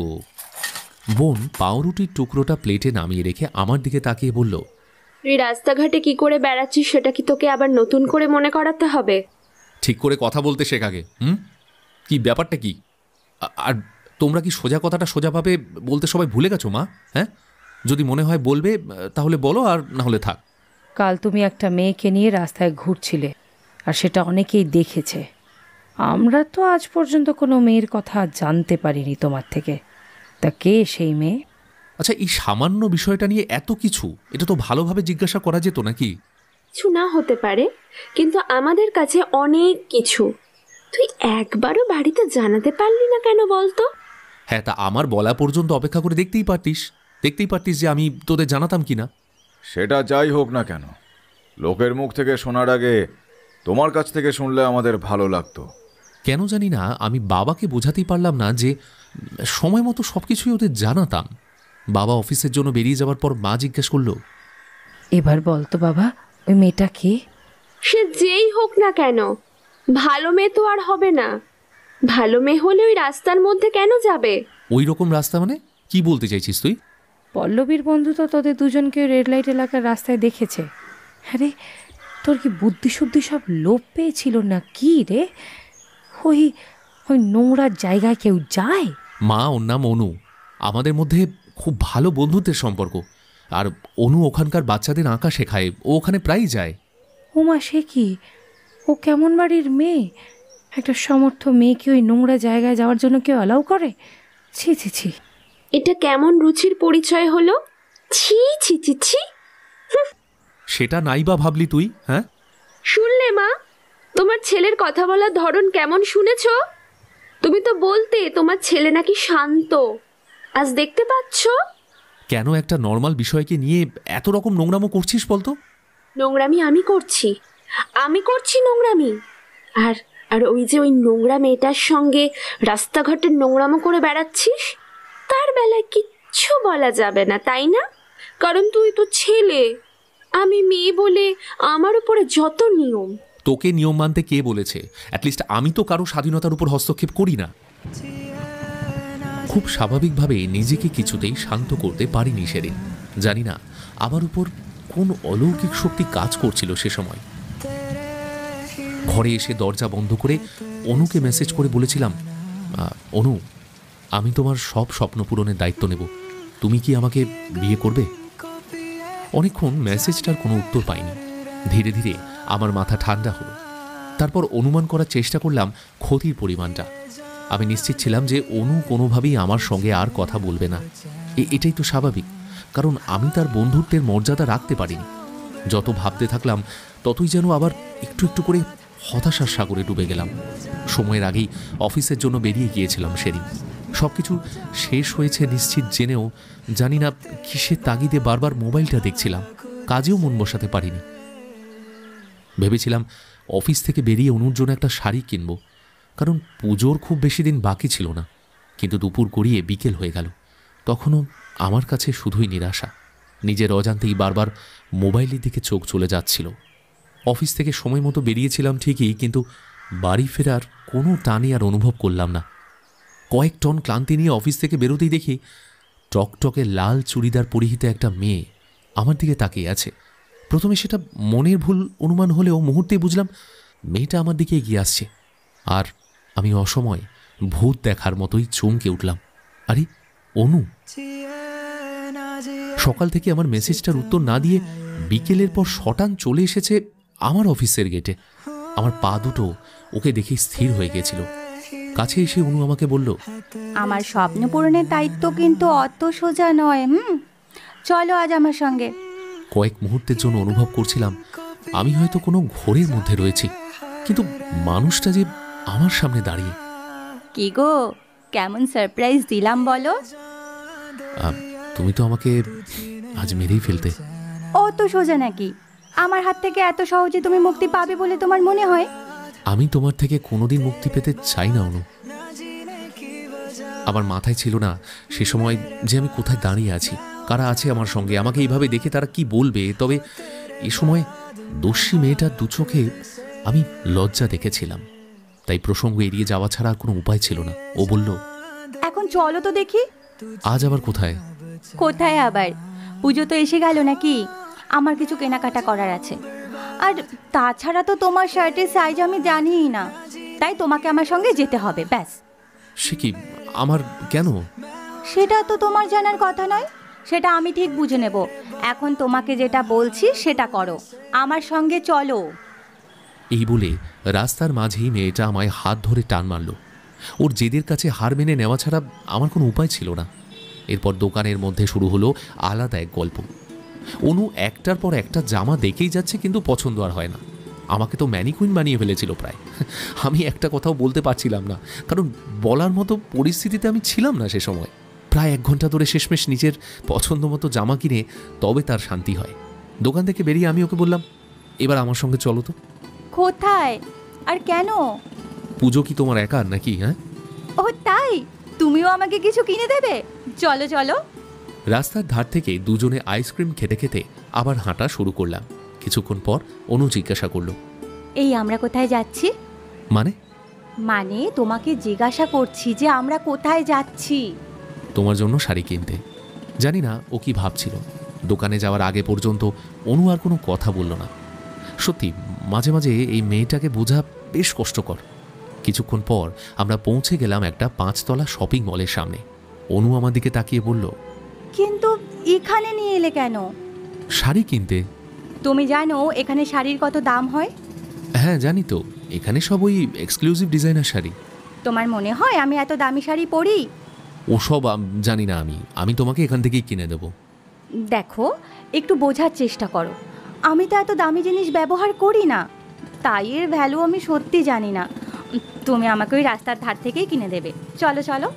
কিন্তু আমি ওর কথা না শোনার পণ করেছিলাম। হঠাৎ অনু একটু রেগে গিয়েই বলল, তুমি আমার কথা শুনবে কি না? আমি চমকে উঠলেও মনে হচ্ছিল যেন আমার কত জন্মের চেনা একজন মানুষ আমার উপর রাগ দেখাচ্ছে। ওর সঙ্গে কিছুটা সময় কাটালেই মনে হতো এই মেয়েটার জন্যই আমি এই পৃথিবীতে এসেছি। তবে আরও একবার আমার হার হলো। ফিরে গেলাম সেই রাস্তার দোকানে। ওখানে যেতেই অনুর মুখের হাসি যেন চওড়া হয়ে গেল। একগাল হেসে আমাকে বলেছিল, এবার আমি তোমার সব কথা শুনবো। নাও, তুমি আমাকে কিছু একটা পছন্দ করে কিনে দাও তো, তুমি যেটা দেবে আমি সেটাই নেব। আমি ওর জন্য একটা কালো রঙের সিল্কের শাড়ি পছন্দ করেছিলাম। শাড়ি সম্বন্ধে আমার জ্ঞান খুবই সীমিত, তবে মার বোনের জন্য কয়েকবার শাড়ি কিনেছিলাম, তাই হয়তো একটু আধটু ধারণা ছিল আর কি। অবশ্য ইদানিং ওরা আমার কাছ থেকে টাকা নেয়, উপহার নয়। তাহলে নাকি ওরা নিজেদের পছন্দ মতো জিনিস কিনে নিতে পারবে। একটা সময় পরে বিশ্বাস করতে শুরু করেছিলাম যে মেয়েরা হয়তো এমনই হয়। কিন্তু অনু যেন স্রোতের বিপরীতে চলা একজন মানুষ। আমার পছন্দ করা শাড়িটা গায়ে ফেলে বারবার আমাকে জিজ্ঞেস করছিল, কেমন লাগছে আমাকে, সুন্দর বলো। অনুকে ওই রকম কম দামের একটা শাড়ি দেওয়ার কোনো ইচ্ছে ছিল না আমার, কিন্তু শাড়িটা পেয়ে ওর চোখে মুখে খুশি দেখে আমার মনটা ভরে গিয়েছিল। তাছাড়া ওকে একটু বেশি সুন্দর লাগছিল সেদিন, কিছুতেই চোখ ফেরাতে পারছিলাম না। সেটা অনু বুঝতে পেরে আমাকে টোকা মেরে বলেছিল, এইভাবে তাকিয়ে থাকলে কিন্তু এবার আমার নজর লেগে যাবে। তোমাকে ভীষণ সুন্দর লাগছে আজ। শাড়িটা কাট দেওয়া দেখতে হবে তো। সেদিন বিকেলে কিছুটা সময় ওর সঙ্গে কাটিয়ে আমার সারাদিনের সমস্ত ক্লান্তি দূর হয়ে গিয়েছিল। বাড়ির কোনো কথাই আর মাথায় ছিল না। তবে মনে মনে ঠিক করে নিয়েছিলাম যে অনুর নামে কোনো খারাপ কথা আমি আর কখনো শুনব না। আমি জানতাম আজকের দিনে ওর মতো মানুষ সত্যিই দুষ্প্রাপ্য। আমি তো ভাগ্যবান ছিলাম।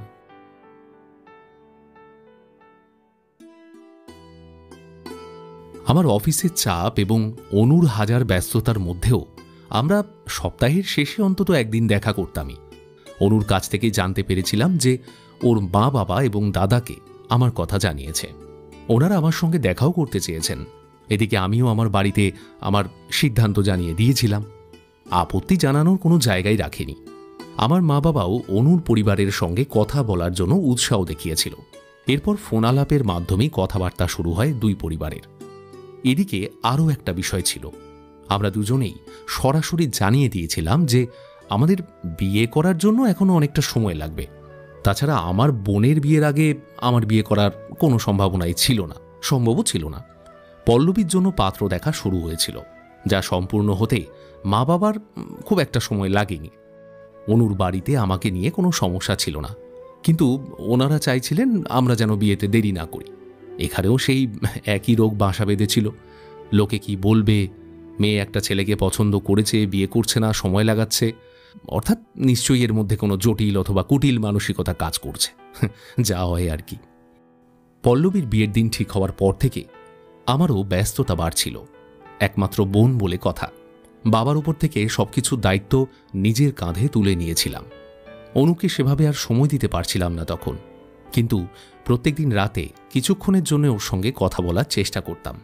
অনু ওর সারাদিনের কর্মকাণ্ডের কথা আমাকে না বলে থাকতেই পারত না। ফোন করে এক নাগারে আগে নিজের কথা বলে যেত, আর আমি এ প্রান্ত থেকে হাঁ করে ওর কথা শুনতাম, মনে মনে খুব হাসতামও। পল্লবীর আশীর্বাদে অনুকে আসার জন্য অনেক অনুরোধ করেছিলাম। প্রথম দিকে কিছুতেই রাজি না হলেও পরে ও আমার কথা ফেলে দিতে পারেনি। সম্পর্কে আসার প্রথম দিন থেকেই ও একদম বাধ্য মেয়ের মতো আমার প্রত্যেকটা কথা শুনত। আশীর্বাদের আগে দুদিন ধরে পুরো বাড়ি সাজানো হয়েছিল। আমি সেখানে ভীষণভাবে ব্যস্ত হয়ে পড়েছিলাম। আমার অভিপ্রায় অবশ্য আরও কিছু ছিল। আমার জীবনের ভালোবাসার মানুষটা আমার বাড়িতে পা রাখবে। সকলের কাছে বিষয়টা সর্বজনীন হলেও আমার কাছে অসামান্য ঘটনা ছিল। চোখের সামনে ভাসছিল অনু একটা লাল রঙের শাড়ি পরে কপালে একটা ছোট্ট টিপ এঁকে আমার বাড়িতে আমার সামনে এসে দাঁড়িয়েছে। তবে অবিশ্বাস্য বলুন আর কাকতালীয়ই বলুন, বোনের আশীর্বাদের দিন অনু ঠিক লাল রঙের একটা শাড়ি আর কপালে একটা লাল টিপ পরেই কিন্তু এসেছিল। আরেকটা জিনিস আমার কল্পনার থেকে বেশি ছিল, ও চুলে একটা জুঁই ফুলের মালা পরেছিল। অনু প্রথমেই মা বাবাকে প্রণাম করে কথাবার্তা বলতে শুরু করেছিল। বাবা এমনিতেই খুব একটা বেশি কথা বলে না, কিন্তু অনু মায়ের সঙ্গে খুব গল্প করছিল। বোনের ঘরে নিয়ে যেতেই বোন বলে ওঠে, এসো এসো বৌদি। অনু আমার মুখের দিকে তাকিয়ে একেবারে নতুন কোণের মতো লজ্জায় মুখ নামিয়ে নিল। বোন অনুকে পাশে ধরে বসিয়ে গল্প শুরু করে দিল। আমাকে বলল, তুই এখানে কি করছিস? দেখছিস তো এটা আমার সাজের ঘর। আমাকে এক প্রকার ঘর থেকে বেরিয়েই যেতে বলেছিল সেদিন। অনুকে মোবাইলের দিকে ইশারা করে বেরিয়ে এসেছিলাম। বোন সেটা বুঝতে পেরে চিৎকার করে বলেছিল, এইটুকু সময়ের মধ্যে মেসেজ করতে হবে নাকি? আমি কিছুতেই বুঝতে পারতাম না আমার বোন এত কিছু কি করে বুঝতে পেরে যেত। আসলে অনুকে একাই আসতে হয়েছিল। কিছু অসুবিধের জন্য ওর বাবা মা আসতে পারেননি, আর ওর দাদা তখন দিন 10 জন্য ব্যাঙ্গালোরে গেছিল ট্রেনিং করতে। তাই অনুর সব সুবিধে অসুবিধের ভার তখন আমারই উপরে। আমার বন্ধুগুলো বাড়িতে পা রাখতে না রাখতেই অনুর কথা জিজ্ঞাসা করলো। ওরা যেন অনুকেই দেখতে এসেছিল। কিরে, আমরা আসছি বলে লুকিয়ে রেখেছিস নাকি রে? আরে ধুর, কি যে বলিস। না মানে আমাদের মতো হ্যান্ডসাম ছেলেদের দেখে আর কি, মানে তনু তো একটা ক্যাবলাকে কি আর পছন্দ হবে? পছন্দ হওয়ার সময় অনেক আগেই পেরিয়ে গেছে স্যার। আমরা এখন অনেক স্টেজ ওপরে এসে গেছি, বুঝলি। এরপর কথার মাঝে হঠাৎ সেখানে অনু এসে পড়তেই মুহূর্তেই আমার বন্ধুগুলোর আচরণের আমূল পরিবর্তন ঘটে। সব কটা অতি ভদ্র ছেলের মতো হাত জোর করে নমস্কার জানায়। সূর্য প্রথম অনুকে জিজ্ঞাসা করেছিল, কেমন আছেন ম্যাডাম? আমি আপনাদের থেকে অনেকটাই ছোট, তাই আপনারা সবাই আমাকে তুমি বা তুই করেই বলতে পারেন। তারপর এ কথা সে কথায় অনু ওদের সঙ্গে গল্প করতে শুরু করে। ওদিকে আমার শয়তান বন্ধুগুলো অনুর সামনে যে কতটা ভদ্র হয়ে গিয়েছিল সেটা আমি বোঝাতে পারবো না। কিছুক্ষণের মধ্যেই বোনের শ্বশুর বাড়ি থেকে সকলে এসে যায়। সমস্ত নিয়মকানুন পালনের মধ্য দিয়ে খুব সুন্দরভাবে আশীর্বাদের অনুষ্ঠানটা সম্পন্ন হলো। একটা বিষয়ে লক্ষ্য করে ভালো লাগছিল যে উপস্থিত প্রায় সকলেই অনুর ভীষণ প্রশংসা করছিল সেদিন। সব অনুষ্ঠান মিটলে খাওয়া দাওয়ার শেষে অনু সকলের কাছ থেকে বিদায় নেয়। আমি ওকে বাড়ি পৌঁছে দেওয়ার সময় ওর কাছ থেকে কিছু কথা শুনলাম। কথাগুলো বলতে বলতে হঠাৎ যেন মেয়েটার চোখে মুখে একটা অবসাদের ছায়া দেখেছিলাম সেদিন। সরাসরি জিজ্ঞাসা করলে কিছু বলছিল না। শেষে আমি ওর হাত ধরে খুব শান্তভাবে বলি, কি হয়েছে বলো তো অনু, আমাকে বলো না প্লিজ, কি হয়েছে? পল্লবীর মনে হয় আমার কাজটা খুব একটা পছন্দ নয়। মানে রেড লাইট এলাকার বাচ্চাগুলোকে নিয়ে কথা হচ্ছিল। তোমার বাড়ির কারোরই এটা ঠিক পছন্দ নয়। আমি ওর চোখে জল দেখে বিষয়টাকে হালকা করার চেষ্টা করছিলাম। সে সময় আমি কী বা করতে পারতাম? আমি তো জানতামই যে এই কাজটা ওর কতটা কাছের। আচ্ছা, এই ব্যাপার। আরে, তোমার এইটুকুতেই মন খারাপ হয়ে গেল? হ্যাঁ, আমার এই কাজ নিয়ে দুই বাড়ি থেকেই আপত্তি। বিয়ের পর যদি আমি ওখানে আর যেতে না পারি? পাগলি কোথাকার। আরে, বিয়ে তো আমার সঙ্গে হবে নাকি? তখন তো আমি তোমার অভিভাবক, তাই তো? তাহলে সব কিছু তো আমার উপর নির্ভর করবে। উফ, কি ঠিক বলছি তো? আর তুমি যদি বিয়ের পর পাল্টে যাও? আরে বাবা, তাহলে তুমি আমাকে চিমটি কেটে কিল ঘুষি মেরে তোমার মতো বানিয়ে নিও। চোখ মোছো প্লিজ এবার।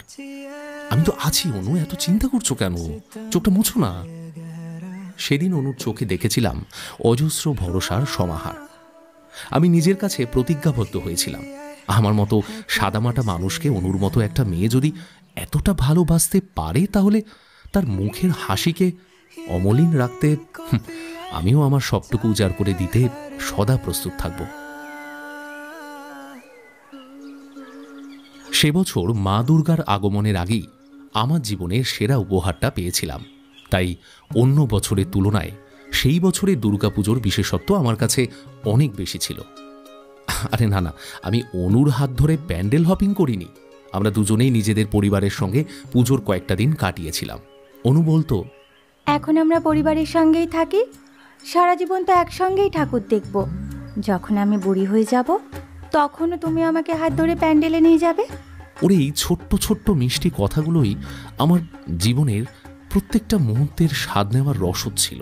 তবে পুজোর মধ্যে একদিন আমার দেওয়া কালো রঙের শাড়িটা পরে ও ছবি দিয়ে বলেছিল, এখন আপাতত ছবিতেই দেখো, এই শাড়িটা আমার সারা জীবনের সঙ্গী হয়ে থাকলো, তাই ভবিষ্যতে এই শাড়ি পরে তুমি আমাকে বহুবার দেখতে পাবে। আজকে কিন্তু মন খারাপ করবে না। আমি প্রচণ্ড হেসেছিলাম সেদিন। এই সব কিছুর মধ্যে কিন্তু একটা জিনিসের কথা বলা হয়নি, সেটা হলো আমাদের ঝগড়া। অবশ্য আপনারা ওটাকে ঝগড়া বলবেন কিনা সেটাই বড় প্রশ্ন, কারণ অনু ছোটোখাটো বিষয়ে ছেলে মানুষের মতো রাগ করত, আর আমিও রাগ ভাঙাতাম। যদিও রাগের কারণ বেশিরভাগ সময় আমিই থাকতাম। একই ভুল বারবার করতাম, কখনো ইচ্ছে করে, আবার কখনো বা না বুঝে। তবে ওর জীবনের সামান্য চাহিদাগুলোর মতোই আরেকটা খুব সহজ ব্যাপার ছিল। অনুরাগ করলেই আমি শান্তভাবে একটু বোঝানোর চেষ্টা করতেই ও গলে জল হয়ে যেত। এই মেয়েটা প্রত্যেক মুহূর্তে ওকে ভালোবাসার কারণ যোগান দিত আর কি আমাকে। মা দুর্গার প্রত্যাবর্তনের সাথে সাথে পল্লবীর বিয়ের দিন করানার ছিল। মাঝের কটা দিনের ব্যস্ততার সঙ্গে যুদ্ধকালীন পরিস্থিতি তুলনা করা যেতেই পারে। সমস্ত রকম ত্রুটিহীন আয়োজনের মধ্যেই বোনের বিয়ে সম্পূর্ণ হলো। বিয়ের পরের দিনই চোখের জলে বিদায় দিলাম আমার আদরের পল্লবীকে।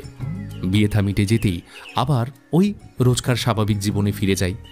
বোন শ্বশুর বাড়ি যাওয়ার পর থেকে সবথেকে বেশি মন খারাপ হয়েছিল আমার মায়ের।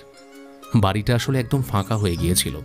এটাও একটা কারণ ছিল যার জন্য মা বাবা দুজনেই এরপর আমার বিয়ের পাকা কথা বলার জন্য ব্যস্ত হয়ে পড়ে। মায়ের বক্তব্য অবশ্য খুবই স্পষ্ট ছিল, আমি তো বাড়িতে একা থাকি, বল তোর বিয়েটা হলে অন্তত কথা বলার মতো একজন সঙ্গী পাবো আমি। অতঃপর দুই পরিবারের অভিভাবকদের আলোচনায় বিয়ের পাকা কথা বলার জন্য একটা দিন ঠিক করা হলো। গন্তব্য ছিল পাত্রীপক্ষের বাড়ি। তবে সত্যি বলতে কি, পাকা কথা হয়ে গেলেও আমার পক্ষে সেই আনুষ্ঠানিকভাবে বিয়ে করাটা সত্যি সম্ভব ছিল না। নিজেকে গোছাতে আরও কিছুটা সময়ের প্রয়োজন ছিল। যদিও আমার বাবা এটাকে কোনোদিন সমস্যা বলে মনেই করতো না। আমি সবসময় চেয়েছিলাম আমার ভালোবাসার মানুষটাকে নিজের সামর্থ্যে পূর্ণ স্বীকৃতি দিয়ে নিজের ঘরে নিয়ে আসব। সেটার জন্য আমার অনেক পরিকল্পনাও ছিল, আর আমার এই ইচ্ছাতে সম্পূর্ণভাবে সহযোগিতা করেছিল অনু। তবে হ্যাঁ, এটা ঠিক যে বিয়ের পাকা কথা, বিভিন্ন জনের বিভিন্ন রকমের আলাপ আলোচনা, এসবের অনুভূতি কিন্তু অসাধারণ ছিল। আমার এখনও স্পষ্ট মনে আছে, আগের দিন রাতে অনুকে ফোন করে জিজ্ঞেস করেছিলাম, আচ্ছা অনু, আমার বউ হওয়ার আরও একটা স্টেপ এগিয়ে যাবে কালকে, তোমার কেমন লাগছে এখন বলো তো? না মানে, আমার বউ হওয়ার অনুভূতিটা পাচ্ছ কি? অনু কোনো এক প্রেমের উপন্যাসের নায়িকার মতোই উত্তর দিয়েছিল, আমার বইয়েই গেছে তোমার বউ হতে, শুধুমাত্র বাড়ি থেকে জোর করলো তাই তোমাকে বিয়ে করতে রাজি হলাম। কি আর করব, সবাই বলল আমাকে বিয়ে না করলে তুমি নাকি বিবাগী হয়ে যাবে, তোমার দিকে নাকি আর তাকানোই যাচ্ছে না, তাই তোমাকে বাঁচানোর জন্যই আমি এই স্যাক্রিফাইসটা করছি, বুঝলে? সত্যি তো, তুমি বিয়ে না করলে আমি যে মরেই যাব। হ্যাঁ, আমাকে বাঁচানোর জন্যই তো এত কিছু মনে হচ্ছে। মানে মূল কারণটা তো এই অধমই, তাই তো? সত্যি কি হবে বলো তো কাল? আমার কিন্তু খুব টেনশন হচ্ছে। আসলে আমি এই কোর্সটা কমপ্লিট না করে বিয়ে করতে চাই না অর্জুন। আরে বাবা, এত টেনশন করো না। আমি তো এখনো বিয়েটা করতে পারবো না, সেটা তো বলাই আছে। কিন্তু আমার মা, বাবা, দাদা সবাই বলছিল তাড়াতাড়ি বিয়ের দিন ঠিক করবে। তাছাড়া তোমার মা বাবাও সেটাই বলছেন, যত তাড়াতাড়ি সম্ভব তারা নাকি আমাকে ঘরে নিয়ে যেতে চান। আচ্ছা, যদি সেরকম কোনো সিচুয়েশন আসে তাহলে আমরা এখন রেজিস্ট্রি করে রাখবো, কি? তারপর আমাদের সময় মতো ধুমধাম করে সোশ্যাল ম্যারেজ করব, সমস্যা কি? শোনো না, এসব ছাড়ো, এবার বলো তো তোমার জন্য কি নিয়ে যাব কাল? আবার গিফট? এই তোমাকে না কতবার বলেছে এইসব গিফটের প্রয়োজন আমার নেই। আর শোনো, এখন আর একটাও কথা বলবে না, হ্যাঁ? চুপচাপ শুয়ে পড়বে। এই বলে আমাকে আর কথা বলতে না দিয়েই ফোনটা কেটে দিয়েছিল। বহু তর্ক বিতর্ক, দুই পরিবারের থেকে আমাদের দুজনের উপর অজস্র মান অভিমানকে সাথে নিয়ে 2 বছর সময় লেগেছিল বিয়ের দিন ঠিক করতে। আনুষ্ঠানিক বিয়ের কয়েক মাস আগে রেজিস্ট্রি হলো। বিয়ের দিনের স্মৃতিটা আজও চোখের সামনে জ্বলজ্বল করে। টকটকে লাল বেনারসি, সোনার গয়না, কপাল জুড়ে চন্দন, সমস্ত পরে সেজে গুজে অনু যখন মুখের পান পাতাটা সরিয়েছিল, সেই মুহূর্তে আনন্দে আমার 2 চোখ জলে ভরে গিয়েছিল। সেদিনের খুশিটা প্রকাশ করার মতো ভাষা আমার জানা নেই, তবে এটুকু বলতে পারি, ভগবান যেন অনুকে খুব যত্ন নিয়ে বানিয়েছেন। শুভ দৃষ্টি, মালা বদল, অবশেষে সিঁদুর দান, পরিণতি পেয়েছিল আমাদের ভালোবাসা। কানে কানে ওকে বলেছিলাম ফাইনালি। অনুও ফিসফিস করে বলেছিল, এবার তো তোমার কপালে বিস্তর দুঃখ আছে ডিয়ার হাজবেন্ড, সেটাই এবার ভাবো। ওকে বলেছিলাম আই এম রেডি। পরের দিন সকালবেলা সকলে চোখে জলে অনু বিদায় নিল, কিন্তু আমি সেদিন ওকে সেভাবে কাঁদতে দেখিনি। অনু আসলে এমনই, মানুষটাকে বাইরে থেকে দেখে কিছুই বোঝা যায় না। বৌভাতের দুপুরে নিয়ম অনুযায়ী ভাত কাপড়ের অনুষ্ঠানে আমি অনু সারা জীবনের শুধু খাওয়া পড়ার দায়িত্ব নিইনি, আমি ওর সম্মান, স্বপ্ন, সমস্ত কিছুর দায়িত্ব নিয়েছিলাম। মেয়েটার নিষ্পাপ চোখ দুটো আহ্লাদে ঝলমল করছিল। তবে এরপরে অনু যখন আমাকে প্রণাম করতে এলো, তখন আমি সেই অস্বস্তি লোকানোর জন্য মুখ লুকানোর জায়গা পাচ্ছিলাম না। আসলে আমি বিশ্বাস করি যে আমার জীবনে অনুর জায়গা আমার বুকে, কিন্তু ওই যে নিয়ম না মানলে লোকে কি বলবে, তাই শ্রদ্ধা আনুগত্য দেখানোর মেকি পদ্ধতিতে অনু প্রশংসা করলো আর কি। পরে ওকে একান্তে ডেকে আমি জিজ্ঞেস করেছিলাম, আচ্ছা তুমি ওই রকম হঠাৎ করে আমাকে প্রণাম করে দিলে কেন গো? ওটা একদম কিন্তু ঠিক করোনি, আমার ভালো লাগে না এইসব। সব কাজ যে তোমার ভালো লাগার জন্য করি সেটা তোমাকে কে বলেছে? ওটা আমার ভালো লাগার জন্য, বাকিটা সময় এলেই জানতে পারবে। তাহলে বাড়ি থেকে আসার সময় কাঁদলে না কেন? সেটাও তো দেখতে খারাপ লাগে নাকি? অনু এই কথার কোনো উত্তর না দিয়ে ফিক করে একবার হেসেছিল শুধু। খুব ভালো করেই জানতাম যে আমার এই জেদি বউটার মুখ থেকে আর কোনো কথা আমি বলাতে পারবো না। বৌভাতের সন্ধে থেকেই আমার ব্যস্ততার কুল ছিল না। নতুন বধূ রূপে অনু সবার কাছেই প্রশংসা পেয়েছিল সেদিন। ওর বাড়ির সব আত্মীয়রা চলে যাওয়ার পর সব অনুষ্ঠান শেষ হলে ক্লান্ত অনুকে ঘরে নিয়ে এসে একটা আংটি ওর হাতে পরিয়ে দিয়েছিলাম। বলেছিলাম, অনু দেখো, ইচ্ছে অনেক কিছু ছিল, কিন্তু সাধ্যমতো আপাতত এটাই হলো। অনু আমার গাল দুটো ধরে বলেছিল, আমার ইঞ্জিনিয়ার বর হঠাৎ এমন সাহিত্যিকদের মতো করে কথা বলছে কেন? কি হয়েছে? এটা আমার কাছে সেরা উপহার। বলেই অনু আমাকে জড়িয়ে ধরেছিল। মুহূর্তে আমিও ওকে খুব শক্ত করে বুকের মাঝে আঁকড়ে ধরলাম। সকাল হতেই জানলার পর্দার ফাঁক দিয়ে আলো এসে ঘরটা যেন স্নিগ্ধ করে তুলেছিল। অনু তখনও গভীর ঘুমে আচ্ছন্ন। ওর ঘুমন্ত মুখটার দিকে একভাবে কিছুক্ষণ তাকিয়েছিলাম। ওর এই মুখের মাঝেই যেন আমার পুরো দুনিয়ার খোঁজ পেয়েছিলাম। আমি ওর কপালে আলতো করে চুমু দিয়ে ওকে জাগিয়েছিলাম সেদিন। দেখতে দেখতে বিয়ের প্রায় 6 মাস কেটে গিয়েছে। আমরা তখনও হানিমুনের জন্য কোনো পরিকল্পনা করতে পারিনি। এর কারণটা অবশ্য আমি ছিলাম না। অনু একটা সংস্থায় আঁকা শেখানোর কাজে নিযুক্ত হয়েছিল। বিয়ের পরেই সুযোগটা আসে। ও আমাকে জিজ্ঞেস করেছিল, কি গো, কাজটা আমি করব? আমি কিন্তু কোনো রকম বাধা দিইনি ওকে, বরং আমি চেয়েছিলাম যে অনু নিজের জন্য কিছু একটা করুক।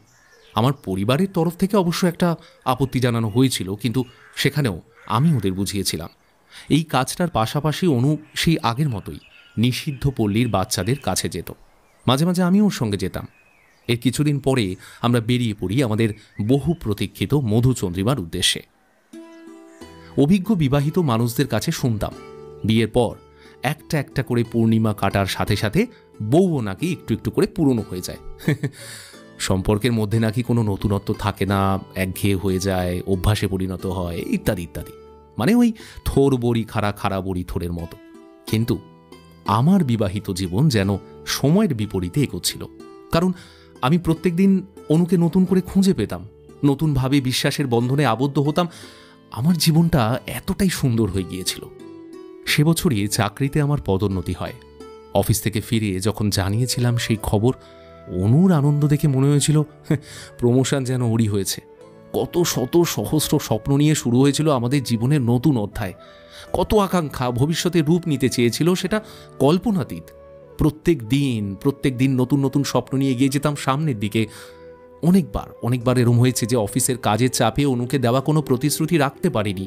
অনেক সময় অনেক পরিকল্পনা পাল্টাতে হয়েছিল, কিন্তু সেই নিয়ে ওর থেকে কোনো দিন কোনো অভিযোগ পাইনি। হ্যাঁ, তবে একবার যদি তার ফোন রিসিভ না করতাম তাহলে সেদিন আমার কপালে চরম দুর্ভোগ। রাগ ভাঙাতে ভাঙাতেই সারা রাত কেটে যেত। তবে আমি কখনো অসুস্থ হয়ে পড়লে সেই রাতগুলোতে অনুকে আমি অন্য রূপে পেতাম। সারা রাত মাথার পাশে জেগে বসে থেকে আমার ঘুম পাড়ানোর চেষ্টা করত। বারবার ঘুমাতে বললেও আমার কথা কিছুতেই শুনতো না। না, আমি ঘুমোবো না। আমি ঘুমিয়ে পড়ার পর যদি তোমার শরীর আরও খারাপ হয় তখন আমি কি করব? এই সময়গুলোতে অনু যেন একেবারে আমার পাকা গিন্নি হয়ে উঠত। এইভাবেই ভালো মন্দই কেটে যাচ্ছিল দিনগুলো। কিন্তু হঠাৎ একদিন এই রৌদ্র ঝলমলে সময়টা ঘন কালো মেঘে ঢেকে গেল। আমি অফিস থেকে বাড়ি ফেরার আগেই অনু ফিরে যেত। কখনো বা আমরা একসঙ্গেই ফিরতাম। কিন্তু সেদিন আমি ফেরবার বেশ অনেকটা সময় কেটে যাওয়ার পরেও অনু ফিরল না। বারবার তাকে ফোন করেও পাচ্ছিলাম না। মা প্রচণ্ড রাগ করে বলেছিল, কতবার তোকে বারণ করেছিলাম, কিন্তু তুই তো আমাদের কথা আজকাল শুনতেই পাস না। এই বয়সে এত টেনশন কি সহ্য করতে পারি? মহারানী কোথায় কোথায় জনসেবা করে বেড়াচ্ছেন কে জানে। আমি নিজেও দিশেহারা হয়ে পড়েছিলাম। অনু তো কখনো এরকম করে না। সব সময় আমাকে ফোন বা মেসেজ করে জানিয়ে দিত। কিন্তু সেদিন সন্ধ্যের পর থেকে ওর মোবাইলটা সুইচড অফ বলছিল। আমি লাগাতার ফোন করে যাচ্ছিলাম, কিন্তু কোনো সুরাহা মিলছিল না। ও যেখানে যেখানে যেতে পারে সব জায়গায় খোঁজ নিলাম, কিন্তু কেউ কোনো সাহায্য করতে পারল না। প্রায় 1 ঘন্টা পর যখন আমি অনুকে খুঁজতে বাড়ি থেকে বেরোচ্ছি, ঠিক সেই মুহূর্তেই আমার ফোনটা বেজে ওঠে। হ্যালো, একটা অচেনা নাম্বার। কলটা রিসিভ করতেই আমার মাথায় যেন পুরো আকাশ ভেঙে পড়েছিল। সেই মুহূর্তে আমি দৌড়ে বাড়ি থেকে বেরিয়েছিলাম। মা বাবা চিৎকার কানে এলেও সেসব উপেক্ষা করে গিয়েছিলাম। সোজা দৌড়লাম হাসপাতালে, যেখানে আমার অনুর ক্ষতবিক্ষত মুখটা দেখে বুকের ভিতরটা হাহাকার করে উঠেছিল। তারস্বরে চিৎকার করতে ইচ্ছে করছিল, কিন্তু আমি পারিনি। অনু তখন সংজ্ঞাহীন অবস্থায় পড়ে আছে। আমাদের মধ্যে দূরত্ব শুধুমাত্র একটা কাঁচের দরজা হলেও সেটা ভেদ করে ভেতরে যাওয়ার কোনো অধিকার আমার তখন নেই। পুলিশের কাছ থেকে এবং অনু যেখানে কাজে যায় সেখানকার কিছু স্থানীয় মানুষের কাছ থেকে জানতে পারি, সেই সন্ধ্যায় অনুকে কিছু দানবের শিকার হতে হয়েছিল। তারা আমার অনুকে ক্ষতবিক্ষত করে নিজেদের খিদে মিটিয়েছিল। ঘটনার পরে রাস্তার ধারে পড়ে থাকতে দেখে কিছু পথচলতি মানুষ, তাদের সহযোগিতায় ওকে কাছাকাছি এই হাসপাতালে নিয়ে যাওয়া হয়। পুলিশে খবর দেওয়ার পরেই আমি জানতে পারি। পুলিশে আমাকে ফোন করে সব জানায়। ওই সময় আমি কোনো রকম পরিস্থিতি বোঝার চেষ্টা করিনি, শুধু এটুকু বুঝেছিলাম যে কোনো কিছুর বিনিময়ে আমার অনুকে বাঁচাতেই হবে। ভিতর থেকে টুকরো টুকরো হয়ে গেলেও নিজেকে শক্ত করে বাড়িতে এবং অনুর বাড়িতে খবরটা দিই। সেই রাতেই ওরা হাসপাতালে পৌঁছে যায়। অনুর মাকে আমি পাগলের মতো কাঁদতে দেখেছিলাম সেদিন, কিন্তু তাকে সান্ত্বনা দেওয়ার ক্ষমতা আমার তখন ছিল না। আমার সঙ্গী তখন পাঁজর কাঁপানো দীর্ঘশ্বাস, চোখের জলটাও যেন শুকিয়ে যাচ্ছিল একটু একটু করে। ক্ষত ঠিক হতে সময় লাগলেও পরের দিন জ্ঞান ফিরেছিল অনুর। আমি অপেক্ষা করছিলাম, ভেবেছিলাম জ্ঞান ফেরার পর অনু নিশ্চয়ই আমার সঙ্গে কথা বলতে চাইবে, কিন্তু বাস্তবটা অন্য কিছু ছিল। জ্ঞান ফেরার থেকে অনু একটা কথাও বলেনি। ডাক্তারবাবু অনেক চেষ্টা করেও ব্যর্থ হয়েছিলেন। উনি বাইরে এসে জানিয়েছিলেন যে ও এখন ভয়ঙ্কর একটা ট্রমার মধ্যে রয়েছে। যে কোনো একজন দেখা করতে পারবে, কিন্তু অনুকে কোনোভাবে উত্তেজিত করলে চলবে না। আমি আর একটু বিলম্ব না করে সোজা ভিতরে ঢুকে যাই। বেডের পাশে দাঁড়িয়ে ওর চোখের দিকে চাইতেই অনু আমার দিক থেকে মুখ ফিরিয়ে নেয়। লক্ষ্য করলাম ওর চোখের কোণ থেকে সমানে জল ঝরছিল। চোখটা মুছিয়ে দিতে ওর হাতের উপর হাত রেখে জিজ্ঞেস করলাম, এখন কেমন আছো অনু? আমার কথা শুনে অনুর চোখ যেন বাঁধ ভাঙল, ডুকরে কেঁদে উঠল মেয়েটা। আমি বললাম, বাড়িতে যেতে হবে তো? হ্যাঁ, কত কাজ বাকি আছে বলো তো? তোমার রং তুলি তোমাকে খুঁজে না পেলে আমাকে প্রশ্ন করবে তো। আমি আমি আমি ওকে থামাতে পারিনি, এটা বলা ভুল। আসলে আমি হয়তো চাইনি ওকে থামাতে। আমি ওকে বুকের মধ্যে শক্ত করে জড়িয়ে ধরতে চাইছিলাম। অসহায়ের মতো আঁকড়ে ধরছিল অনু। মুহূর্তের মধ্যে একটা একটা দমকা ঝড় বয়ে গিয়েছিল। অনু কিন্তু তখনও আমার সঙ্গে একটাও কথা বলেনি। আমি ওকে কথা বলানোর জন্য কোনো রকম জোরও করিনি। নিজের উপর আস্থা ছিল, ওকে সুস্থ করে বাড়ি নিয়ে যেতে পারলেই আমি আবার ওর সব কিছু ঠিক করে দেব। কিন্তু মাঝে মাঝে অদ্ভুত একটা নিঃসঙ্গতা আমাকে ঘিরে ফেলছিল। আমি মনের সবটুকু জোর দিয়ে সেটা থেকে বেরোনোর চেষ্টা করেছি বারবার, কিন্তু সেখানে বারবার একটা বাধা আসছিল। আমার পরিবার ঠিক বিপরীত কাজটাই করছিল। আমার বোন আমাকে বলেছিল, দেখলি তো সবার কথা না শোনার ফলটা কি হতে পারে। ওই রকম নোংরা জায়গায় গেলে সেটা দাগ তো লাগবেই। কি বলতে চাইছিস? তুই বুঝতে পারছিস কি হয়েছে? তোর বউ যে ওই বেশ্যা পাড়ায় যেত সেটা তো কারোর জানতে বাকি নেই। আর আমরা এখন এই পাড়ায় টিকতে পারবো? মা, এটা তুমি কি বলছো? অনুর সঙ্গে যেটা হয়েছে সেটা কি ওর দোষ? আরে সেটা কি আমরা বলছি রে বাবা? পাড়ার লোকজনদের তো তুই চিনিস না। ওরা এতক্ষণে দুয়ে দুয়ে চার করতে কি বাকি রেখেছে? ওকে, ফাইন, তাহলে এবার আমি এটা শেষ দেখে ছাড়বো। আইনের সাহায্য নেব আমি। আইনের সাহায্য নিবি মানে? তুই কি এটা নিয়ে পুলিশ কেস করার কথা ভাবছিস না কি? হ্যাঁ, অপরাধীদের শাস্তি পেতেই হবে, সে যেভাবেই হোক অপরাধীদের। তোর কি মাথাটা পুরো খারাপ হয়ে গেল দাদা? কি সব পাগলের মতো কথা বলছিস? না তো, আমি একদম ভেবেচিন্তেই করছি সব। তাছাড়া তোর সমস্যা কোথায়? হ্যাঁ, আমার সমস্যা কোথায় মানে? তুই কি তোর বউ ছাড়া আর কোনো কথা ভাবিস? ওকে তো তুই মাথায় তুলে রেখেছিস। আজ তুই যদি ওকে শাসন করতিস তাহলে এই দিনটা তো আমাদের দেখতে হতো না। আচ্ছা, বুঝলাম। হ্যাঁ, তাহলে তুমি বলছো অনুর সোশ্যাল স্ট্যাটাস যদি অনলি হাউসওয়াইফ হতো তাহলে ওর সঙ্গে দুর্ঘটনা ঘটতো না, তাই তো? মানে এটা একমাত্র কারণ, এটার একমাত্র কারণ অনুর কাজটা, তাই তো বাবা? হ্যাঁ, তাই না? বাড়ি থেকে বেরিয়ে সোজা চলে গিয়েছিলাম অনুর কাছে।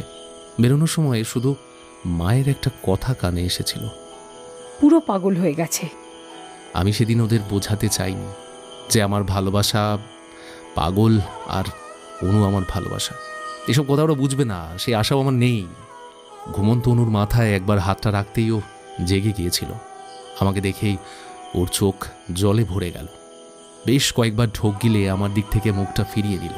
আমি চেয়ারে বসে ওর মুখটা নিজের দিকে ঘুরিয়ে নিয়ে প্রশ্ন করেছিলাম, কি গো, আমার সঙ্গে কথা বলবে না? এখনো এত অভিমান? তুমি আর আমার কাছে এসো না। অনুর এই কথাটা আমার বুকে খুব জোরে একটা ধাক্কা দিয়েছিল। আমি সেটা সামলে ওকে মজার ছলে বললাম, আমি আসবো, 100 বার আসবো, আমার বউয়ের কাছে আমি আসবো, আমার বউ তুমি। আগে প্রায় ওকে আদর করে আমার বউ বললে অনু হেসে পাগল হয়ে যেত। কিন্তু সেদিন সেসবের কিছুই হয়নি। আমি আর তোমার বউ নেই অর্জুন। আমার সব কিছু শেষ হয়ে গেছে। ওরা আমার সব সম্মান নষ্ট করে দিয়েছে।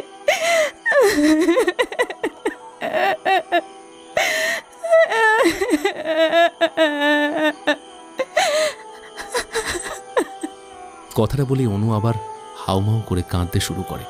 সেদিন ওর কান্না দেখে আমি নিজেকেও ধরে রাখতে পারিনি। ওকে জড়িয়ে ধরে খুব কেঁদেছিলাম সেদিন। কিন্তু ক্ষণিকের মধ্যেই বুঝলাম যে ওটা আমার ভেঙে পড়ার সময় নয়। আমি ওর চোখ মুছিয়ে দিয়ে কপালে একটা চুমু দিয়ে বললাম, কিচ্ছু হয়নি অনু, আমি আছি তো, আমি আবার সব ঠিক করে দেবো, তুমি দেখো। তুমি আগে বাড়ি চলো, তারপর আমি ম্যাজিক করে দেবো, সব ঠিক করে দেবো। আমি আর ওখানে ফিরবো না অর্জুন, আমি আর ওখানে ফিরবো না।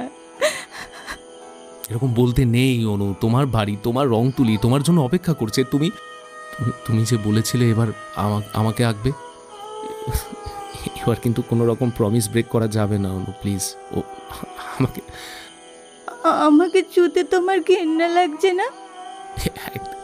একদম না, একদম না। আমার বউকে ছুতে ঘেন্না লাগবে কেন? কি বলছো তুমি? ও ছেলেগুলো আমাকে জোর করে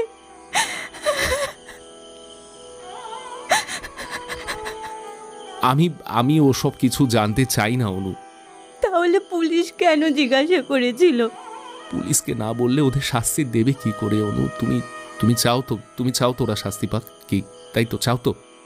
আমি আর কিছু চাই না অর্জুন, আমি আর বাঁচতেও চাই না এই কলঙ্ক নিয়ে, আমি আর বাঁচতে চাই না। কিসের কলঙ্ক? এটা একটা দুর্ঘটনা, যার জন্য তুমি কোনোভাবে দায়ী নও। অনু আমার স্ত্রী, এটাই তার পরিচয়। এরপর তার আর কোনো কলঙ্ক তার গায়ে আমি আসতে দেব না। এবার কিন্তু অনু আমি খুব রেগে যাব। ডাক্তারবাবু বলেছিলেন তুমি ওনাদের সঙ্গে কোঅপারেট করছো না। প্লিজ অনু, এগুলো করো না। দেখো শোনো না অনু, বাঁচতে তোমাকে হবেই, হ্যাঁ? আর সেটা আমার সঙ্গে, আমার জন্য। অনু আমার হাতটা শরীরের সব শক্তি দিয়ে চেপে ধরেছিল তখন। ওটাতেও আমি অনেকটা স্বস্তি নিয়ে বাড়ি ফিরেছিলাম। এই ঘটনা বা দুর্ঘটনা যাই বলুন, আমাকে না অনেক কিছু শিখিয়েছিল। আমি অবাক হয়েছিলাম এটা দেখে যে এইরকম কঠিন সময়ও আমার চারপাশের বহু মানুষ অনুকেই দোষ ছিল। তাদের মধ্যে আমার পরিবার তো ছিলই। ইতিমধ্যেই আমার অভিযোগের ভিত্তিতে তদন্ত শুরু হয়। মানুষরূপী জানোয়ারগুলো পুলিশের জালে ধরা পড়ে, জমা পড়ে চার্জশিট। এই কথা বাড়িতে জানাতেই ওরা প্রায় সকলেই আমার সঙ্গে কথা বলা বন্ধ করে দেয়। যদিও আমার কাছে এইসব আচরণ নিছক তুচ্ছ বলে মনে হতো। প্রথম দিন কোর্টে ওই লোকগুলোকে দেখে অনু জ্ঞান হারিয়েছিল।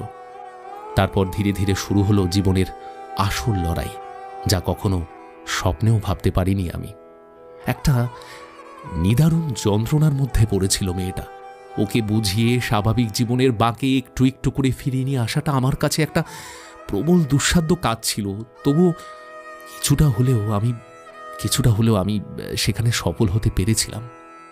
মাঝে মাঝে আমি ওকে হাসাতে পারতাম, কিন্তু ওই শুনানির দিন আসলেই সব ছবি যেন পাল্টে যেত। আমাদের দেশের আইন সত্যি সকলের জন্য ভাবে। না হলে যে অপরাধীগুলো জোর করে অনুকে গাড়িতে তুলেছিল, যে অপরাধ রাস্তার একটা সিসিটিভি ক্যামেরায় ধরা পড়েছিল, যার সূত্র ধরে তাদেরকে গ্রেপ্তার করা হয়েছিল, তারা নিজেদের নির্দোষ প্রমাণ করার জন্য উকিল নিয়োগ করার মতো সুবিধা পায়। 3 জনকে শনাক্ত করার পর শুরু হয়েছিল জিজ্ঞাসাবাদ। একের পর এক প্রশ্নে অনুকে বিদ্ধ করা হতো প্রত্যেক দিন। প্রতিপক্ষ উকিল জানতে চেয়েছিল, দেখুন তো ভালো করে, আপনার সঙ্গে কি এই 3 জন ছেলেই শারীরিক সম্পর্ক করেছে? অনু একবার আমার দিকে তাকায়, তারপর আমি অভয় দিলে কাঠগড়ায় মাথা নিচু করে চোখের জল ফেলতে থাকে। সেই চপলা চঞ্চল সাহসী মেয়েটাকে এইভাবে দেখতে দেখতে আমার বুকটা ফেটে চৌচির হয়ে যেতে থাকে। কিন্তু আমার কিচ্ছু করার ছিল না, নিয়ম মানতেই হবে। আদালত কক্ষে অনু যত ভেঙে পড়ে ততই যেন আমাদের কেস দুর্বল হতে থাকে। আমাদের উকিলের কোনো কথাই শেষে টিকতে পারছিল না। প্রতিপক্ষ উকিল সেই রাতের ঘটনা পুঙ্খানুপুঙ্খভাবে অনুর মুখ থেকে জানতেই বেশি আগ্রহী ছিল। অনু ভেঙে পড়াটাকে ওরা অস্ত্র হিসেবে ব্যবহার করে বাজি মাত করতে চেয়েছিল। এর মধ্যে একদিন কোর্টরুমের ভেতরেই জেরায় জেরবার হয়ে অনু অসুস্থ হয়ে পড়ে। তারপরে ঘটনা আমাদের সকলের চেনা।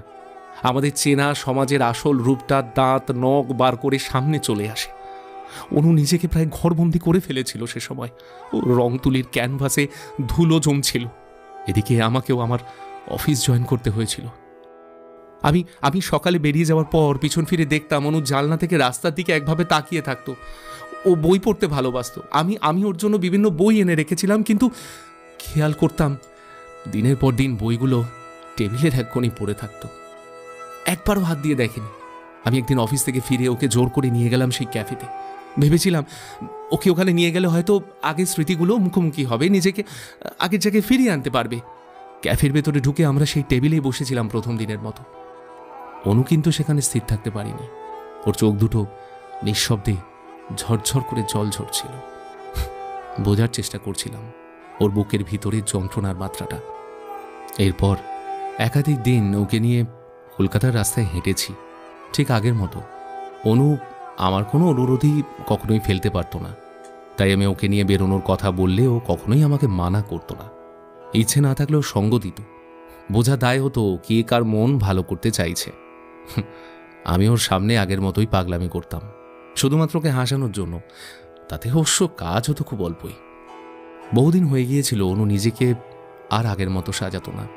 আমি অফিস থেকে ফেরার পথে ওর জন্য জুঁই ফুলের মালা নিয়ে যেতাম। বাড়ি ফিরে আয়নার সামনে দাঁড়িয়ে ওর খোপায় পরিয়ে দিতাম, কিন্তু আমার পাগলিটা একদম নিরুত্তাপ থাকতো সে সময়। আমি যদি একটু শাসন করার ভঙ্গিতে কিছু বলতাম, মুহূর্তে নিঃশব্দে ওর দুচোখ দিয়ে জল গড়িয়ে পড়ত। ওর উচ্ছ্বাস, মুখের সেই মিষ্টি হাসি, সব কিছু যেন হারিয়ে গিয়েছিল। ওর স্বপ্নগুলো যেন ওর থেকে মুখ ফিরিয়েছিল। অনুকে আমি কাজে ফেরার জন্য হাজার অনুরোধ করেছি, লাভ হয়নি। ওর বাপের বাড়ি থেকে মাঝে মাঝে ফোন করে খোঁজখবর নিলেও কখনো ওকে নিয়ে যাওয়ার জন্য কেউ বলেনি। সকলেই ওই লোকে কি বলবে, তাই প্রত্যেকে নিজের পিঠ বাঁচাতে ব্যস্ত হয়ে পড়েছিল। এর মধ্যে অনু একদিন বাপের বাড়ি যাবে বলে খুব বায়না করেছিল আমার কাছে। আমি ওর বাবা মায়ের সঙ্গে কথা বলে ওকে কিছুদিনের জন্য রেখে এসেছিলাম। অনেক দিন পর মুখ ফুটে কিছু চেয়েছিল তো আমার কাছে, তাই না দিয়ে থাকতে পারিনি। ভেবেছিলাম ওখানে কয়েকটা দিন থাকলে হয়তো ওর একটু ভালো লাগবে, কিন্তু ফল হলো উল্টো। ঠিক 2 দিন পর আমাকে ফোন করে অনু বলেছিল, অর্জুন, আমি বাড়ি যেতে চাই। আমার একা বেরোতে ভয় লাগছে, তুমি আমাকে বাড়ি নিয়ে যাবে? আমি সে সময় ওর কাছে কোনো কিছু জানতে চাইনি। সেদিনই অফিস থেকে ফেরার পথেই ওকে বাড়ি নিয়ে ঢুকলাম। এটুকু বুঝতে পেরেছিলাম যে আবার অনু ক্ষত বিক্ষত হয়েছে। সেই রাতে ওকে বুকে জড়িয়ে ধরে চুলে বিলি কাটতে কাটতে বলেছিলাম, অনু, আমি একবারও জানতে চাইব না কি হয়েছিল ওখানে, শুধু এটুকু বলবো, তুমি না আর কোথাও যাবে না, কেমন? আমি আর কোথাও পাঠাবো না তোমাকে। কথাটা শুনে অনু হাউ হাউ করে কেঁদে উঠেছিল। আমি জন্মের পরেই কেন মরে গেলাম না অর্জুন? অনুর থেকে জেনেছিলাম ওর মা নাকি বলেছিল, তোর দাদা শ্বশুর বাড়ি থেকে পাকা কথা বলতে আসবে তো, তুই না ওই সময়টা ঘরেই থাকিস। হ্যাঁ, এমনিতে তো সবাই সব কিছুই জানে, আবার তোকে দেখলে নানা কথা উঠতে পারে কি না।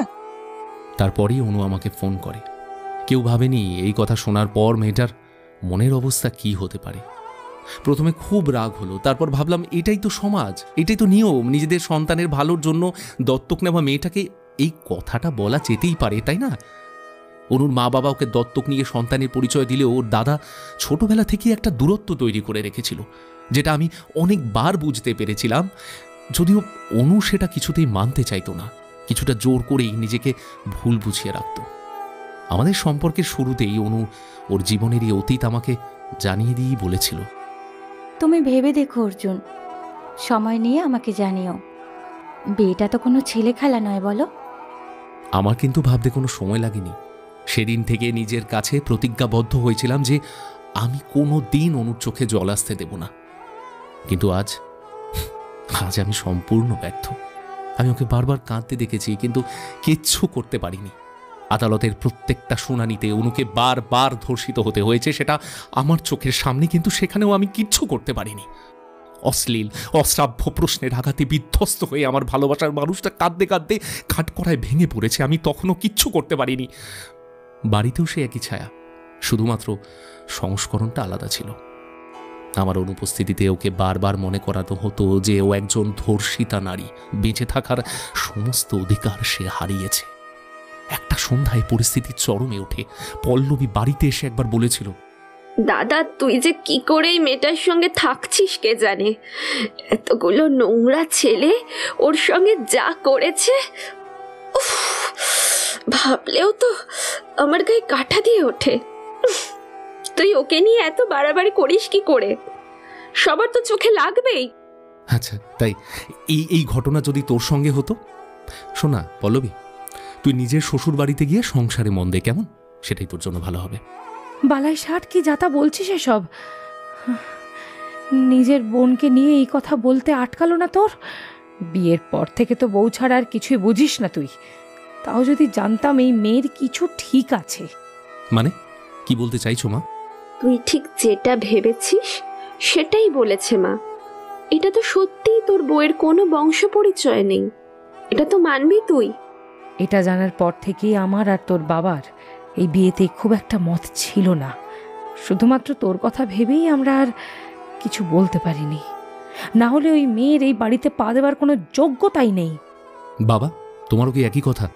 তোমার খারাপ লাগছে বুঝতে পারছি, কিন্তু তাই বলে তো আর সত্যিটা বদলে দেওয়া যাবে না, তাই না? বেশ, তাহলে আমাদের জন্য তোমাদের আর কোনো সমস্যায় পড়তে হবে না, ঠিক আছে? কি বলতে চাইছিস কি? খুব সোজা। আমি তো তোমাদের অযোগ্য সন্তান, আমার জন্য কত লোকের থেকে কত কথা শুনতে হয়, অপমানিত হতে হয়। সুতরাং আমি তোমাদের সঙ্গে না থাকলে আর কোনো সমস্যা হবে না, তাই না? ও, তার মানে তুই এখন আলাদা হয়ে যাবি? এতদিন এত কষ্ট করে ছেলে মানুষ করার পর এই তার রিটার্ন দিলি? আজ তোর কাছে তোর বউই সব কিছু হয়ে গেল? মায়ের কথাগুলো শুনে আমি মুচকি হেসেছিলাম মাত্র। সেটা দেখে বোন বলেছিল, তুই হাসছিস দাদা? তুই হাসছিস? আজ তুই এত বড় একটা ডিসিশন নিয়ে ফেলতে পারলি? তুমি কি ভেবে চিন্তে কথা বলছো? হ্যাঁ বাবা, তবে তোমাদের কাছে একটা রিকোয়েস্ট আছে আমার। এই কথাগুলো অনুর কান পর্যন্ত প্লিজ নিয়ে যেও না। ওই বংশ পরিচয়হীন মেয়েটা না হয় আমার বউ হই থাক। স্ত্রৈণ একটা, স্ত্রৈণ। শোন না পল্লবী, একটা কথা জেনে রাখ আমার সম্পর্কে, কেমন? আমি ভালো সন্তান, ভালো দাদা আর স্তৈন্যতার মধ্যে না ওই স্ত্রৈণ হওয়াটা বেছে নিয়েছি। তাতে আর কিছু না হোক, কাউকে অকারণে অসম্মানিত হওয়া থেকে বাঁচানোর চেষ্টা করে যাচ্ছি। ছাড়। কথাটা বলে আমি ঘর থেকে বেরিয়ে এসেছিলাম এবং ঠিক যে আশঙ্কা করেছিলাম সেটাই হয়েছিল। ইদানিং ওষুধ খেয়েও অনুর ঘুম হচ্ছিল না, সুতরাং আমাদের সব কথাই ও শুনেছিল। আমি ঘরে ঢুকতেই ও খুব অসহায়ভাবে জিজ্ঞাসা করল, কেন বিয়ে করেছিলে আমাকে? কারণ আমি তোমাকে ভালোবাসি। অনু নিজের সব শক্তি দিয়ে আমাকে আঁকড়ে ধরেছিল, আর কোনো কথা বলেনি। অনু, তোমার কোনো চিন্তা নেই, আমি সব কিছু ঠিক করে দেব। কিন্তু পরিস্থিতি আর ঠিক হয় না, বরং ধীরে ধীরে তা আরও খারাপের দিকেই যেতে থাকে। অনুকে নিয়ে সকলে নোংরা ইঙ্গিত করত। বাইরে বেরোলে পুরুষ মহিলা নির্বিশেষে ওকে বিশেষ নজরে দেখত, যাকে আর যাই হোক ভালো বলা চলে না। নিষিদ্ধ পল্লীর সেই বাচ্চাগুলোর অভিভাবকরা অনেকবার যোগাযোগ করেছিল অনুর খোঁজ নেওয়ার জন্য। বাচ্চারা অস্থির হয়ে উঠেছিল ওকে দেখার জন্য। একদিন বিকেলবেলা আমি জোর করে অনুকে নিয়ে ওখানে গেলাম। ওকে দেখা মাত্রই বাচ্চারা আগের মতোই দৌড়ে এসেছিল। কিন্তু সেদিন তাদের দিদির অবসন্ন ম্লান মুখে হাসি না দেখে ওদের সুন্দর হাসিগুলো যেন উধাও হয়ে যায়। তবে অনু সবাইকে আদর করে চকলেট দিয়েছিল। ওদের মধ্যেই একজন জিজ্ঞাসা করেছিল, দিদি, তুমি এতদিন আসোনি কেন গো? তুমি আর আমাদের আঁকা শেখাবেন না, আর পড়াবেন না? আমাদের তো তুমি ছাড়া আর কেউ পড়ায় না। অনু করুণ দৃষ্টিতে আমার দিকে একবার তাকায় মাত্র। আমি মাথা নেড়ে সাহস দিলে ও বলল, পড়াবো, নিশ্চয়ই পড়াবো সোনা। এখন কিছুদিন তোমাদের ছুটি, তোমাদের ছুটি শেষ হলেই আমি আবার আসব। ওখানকার বেশিরভাগ মহিলা অনুর এই দুর্ঘটনার কথা জানত। ওদের মধ্যে কিছু মহিলা এসে খোঁজ খবর নেয়। সেদিন দেখেছিলাম আন্তরিকতার দিক থেকে আমাদের সভ্য সমাজ ওদের পাশে হয়তো কিচ্ছু না।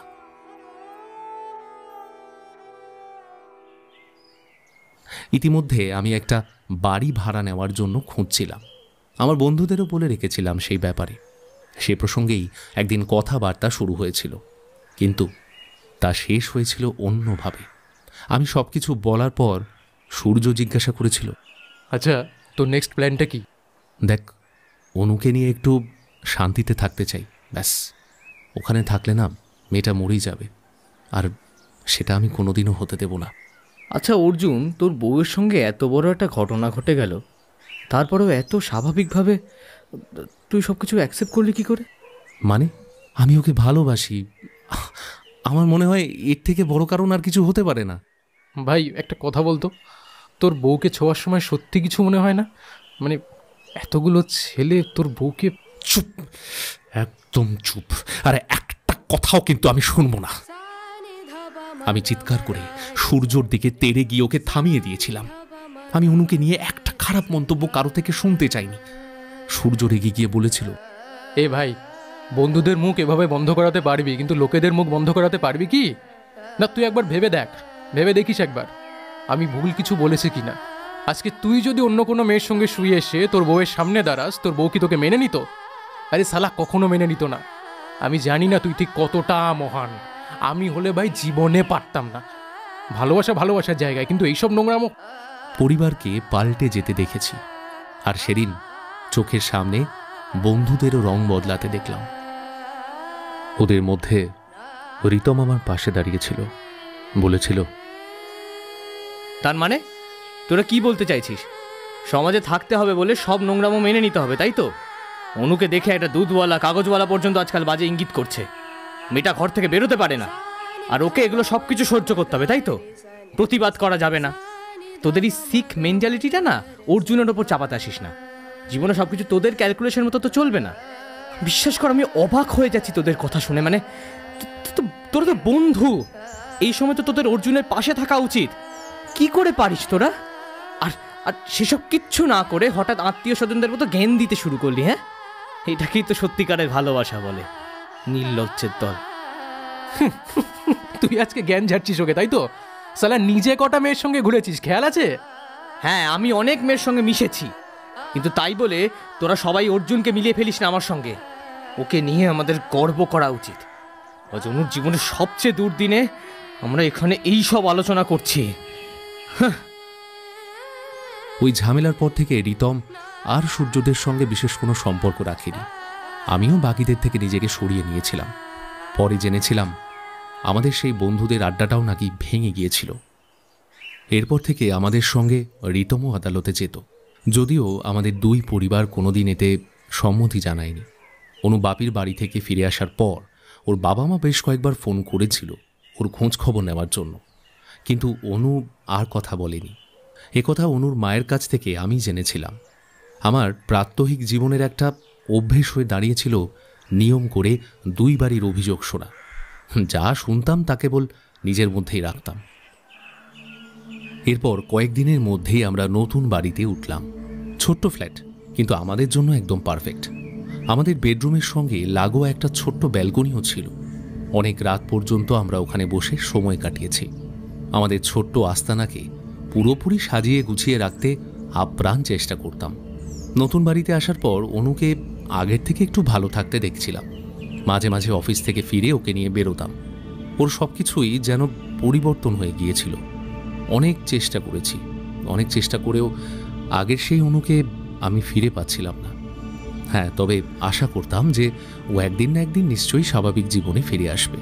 ওকে একদিন আমি একটা আইসক্রিম পার্লারের সামনে নিয়ে গিয়ে বলেছিলাম, এই অনু, আমার না ভীষণ আইসক্রিম খেতে ইচ্ছে করছে, কোনটা খাওয়া যায় বলো তো?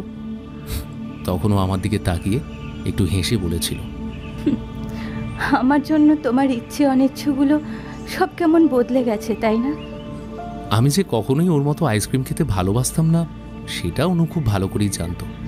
এইভাবে বেশ কিছুদিন ভালোই কাটছিল। মনে হচ্ছিল ওকে আমি একটু একটু করে সেই দুর্বিষহ ঘটনা থেকে বের করে নিয়ে আসতে পেরেছি। কিন্তু ওই যে নিয়তি আমাদের সঙ্গ ছেড়েছিল। ভেবেছিলাম নতুন জায়গায় অনু দুর্ঘটনার খবর কেউ জানতে পারবে না, কিন্তু আমি ভুল ছিলাম, একদম ভুল। আমাদের প্রতিবেশীগণ আমার অনুপস্থিতিতে আমাদের ফ্ল্যাটে এসে অনুর সঙ্গে গল্প করার চেষ্টা করত। উদ্দেশ্য অবশ্য একটাই ছিল, সেই রাতে অনুর সঙ্গে কি কি ঘটেছে সেটাই বিস্তারিত শোনা। একদিন এক প্রতিবেশী মহিলা অনুকে বলেছিল, আমরা সব কিছুই মোটামুটি জানি, এসব কথা তো আর চেপে রাখা যায় না। তবে যাই বলো অনু, তুমি কিন্তু ভাগ্য করে একটা বর পেয়েছো। তা বলছি যে ওই তোমাদের মধ্যে নিশ্চয়ই আর কোনো ওসব গভীর সম্পর্ক টম্পর্ক নেই, তাই না? যদিও থাকার কথাও নয়, একটা ছেলের পক্ষে এত বড় একটা কাণ্ড মেনে নেওয়া অত সহজ নাকি? অনু কেবল দম বন্ধ করে কথাগুলো শুনে যাচ্ছিল। ভদ্রমহিলা কিন্তু বলেই যাচ্ছিলেন, সেদিন তুমি ওই ছেলেগুলোর সঙ্গে পেরে ওঠোনি, তাই না? আর পেরে উঠবেই বা কি করে? এসব ছেলেগুলো তো সব পালোয়ান মার্কা হয়। ওসব ছবি আঁকা টাকা ছেড়ে তোমার ক্যারাটে শেখা উচিত ছিল, বুঝলে? অনু শেষে না পেরে জিজ্ঞাসা করেছিল, আপনি এটাই জানাতে এসেছিলেন তো? মহিলাটি এরপর আর কোনো উত্তর না দিয়ে চলে গিয়েছিলেন।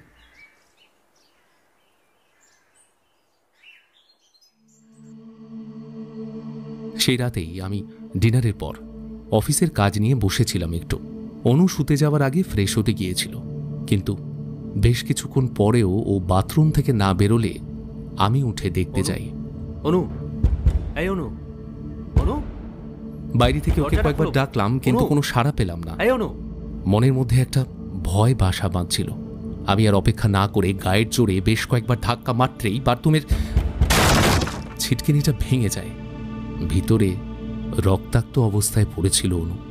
সে মুহূর্তে মনে হয়েছিল সব কিছু শেষ। রিতমকে খবর দিয়ে আমি তড়িঘড়ি করে অনুকে নিয়ে হাসপাতালে দৌড়ই। আমার অনু হাতের শিরা কেটে আমাকে ছেড়ে চলে যেতে চেয়েছিল। প্রাথমিক চিকিৎসার পরে ওর জ্ঞানও ফিরল। হাতের ক্ষতটা বেশ গভীর। ডাক্তার আমাকে ডেকে বলল, প্রচুর ব্লিডিং হয়েছে, আর কিছুক্ষণ দেরি হলে ওনাকে বাঁচানো যেত না। তবে এই যাত্রায় বিপদমুক্ত, ডোন্ট ওয়ারি। ওয়েটিং রুমে আমি হতাশ হয়ে বসেছিলাম। রিতম আমার পাশে ছিল, আমার কাঁধে হাত রেখে বলেছিল, শোন না বাবা, চিন্তা করিস না, সব ঠিক হয়ে যাবে। সেদিন আমি রিতমকে জড়িয়ে ধরে খুব কেঁদেছিলাম, কারণ চোখের সামনে আমার কষ্ট ভাগ করার জায়গাটা ধীরে ধীরে শেষ হয়ে যাচ্ছিল। বহুদিন হয়ে গিয়েছিল আমি অনুর সাথে আমার কোনো কথা শেয়ার করতে পারিনি। ও আমার কাছ থেকে রোজ একটু একটু করে যেন দূরে সরে যাচ্ছিল।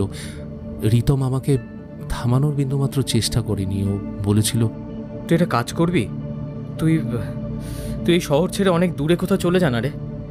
এই শহরের সমাজটা তোকে অনুকে বাঁচতে দেবে না, চলে যা না রে। হ্যাঁ, ঠিকই বলেছিস ভাই। আর একটু হলেই আমি অনুকে হারিয়ে ফেলতাম। আমি সত্যি অনুকে ছাড়া না বাঁচার কথা ভাবতেই পারতাম না। বিয়ের আগে মাঝে মধ্যে অনু মজা করে জিজ্ঞেস করতো, আচ্ছা, আমি যদি হারিয়ে যাই বা আলাদা হয়ে যাই তোমার থেকে, তুমি কি করবে তখন? হাসপাতালে বসে সে রাতে বারবার আমার সেই কথাগুলি মনে পড়ছিল। বুকের ভিতরটা না একটা হাহাকার যেন দৌড়ে যাচ্ছিল। অনু সত্যি সত্যি আমার থেকে দূরে চলে যেতে চেয়েছিল। ওর এই দুর্ঘটনার খবরটা আমি আমাদের কোনো বাড়িতেই জানালাম না, কারণ আমি সেটা প্রয়োজন মনে করিনি। পরের দিন অনুর জ্ঞান ফেরার পর আমি জিজ্ঞেস করেছিলাম, এত বড় ডিসিশন কেন নিলে তুমি? যদি এটাই তোমার ইচ্ছে ছিল তবে আমাকে কেন বললে না? তাহলে নয় আমিও তোমার সঙ্গে। আমার কথা শেষ হতে না হতেই ও আমার মুখটা চেপে ধরেছিল হাত দিয়ে, বলল, এইরকম কথা কিন্তু আর একবারও বলবে না। ও, আমি বললেই যত দোষ, তাই না? তুমি যে আমাকে ছেড়ে যেতে চেয়েছিলে সেটার বেলা অনু কান্না ভেজা চোখে নির্বাক হয়ে শুধু আমার দিকে তাকিয়েছিল। আমিও বেশি কিছু বলতে পারিনি ওকে, কারণ একমাত্র আমি জানতাম আমার অনুর মধ্যে কি চলছে। অনুকে বাড়ি ফিরিয়ে আনার পর আবার ওকে স্বাভাবিক জীবনের স্রোতে ফিরিয়ে আনতে খুব চেষ্টা করলাম। যতদিন না ওর হাতের ক্ষত ঠিক হয়েছিল ততদিন আমি ওর সব কাজ করে দিতাম। সকাল থেকে সন্ধে পর্যন্ত থাকার জন্য একজন মহিলাকেও রেখেছিলাম। এছাড়া অফিসে গিয়েও আমি সময় করে ওর খোঁজ নিতাম। একদিন ছুটির দিন সকালবেলা আমরা দুজনে রান্না করছিলাম। হঠাৎ কলিং বেলটা বাজতেই দরজা খুলে দেখি সেই রাতের 3টে জানুয়ার আমার সামনে দাঁড়িয়ে। আমি চাইনি অনু ওদের মুখোমুখি হোক, তাই দরজাটা বন্ধ করে দিতে যাবো এমন সময়ে ওদের মধ্যে থেকে একজন হাত দিয়ে দরজাটা চেপে ধরল। আমি জিজ্ঞেস করলাম, কি চাই? শুনুন, আমি এখানে অশান্তি করতে আসিনি, আপনার সাথে কথা বলতে এসেছি। ততক্ষণে পাশের ফ্ল্যাটের লোকজন উকি মারতে শুরু করে দিয়েছে। আমি বাধ্য হয়ে ওদের ভেতরে আসতে দিয়েছিলাম, আর অনুকে খুব কষ্ট করে শোবার ঘরে বসিয়ে রেখে এসেছিলাম। ওরা সেদিন একটা রফার প্রস্তাব নিয়ে এসেছিল। অনেক বড় অঙ্কের একটা টাকার লোভ দেখিয়ে কেসটা তুলে নেওয়ার জন্য প্রস্তাব দিয়েছিল। প্রস্তাবটা শোনার পর মাথাটা ঠিক রাখতে পারিনি।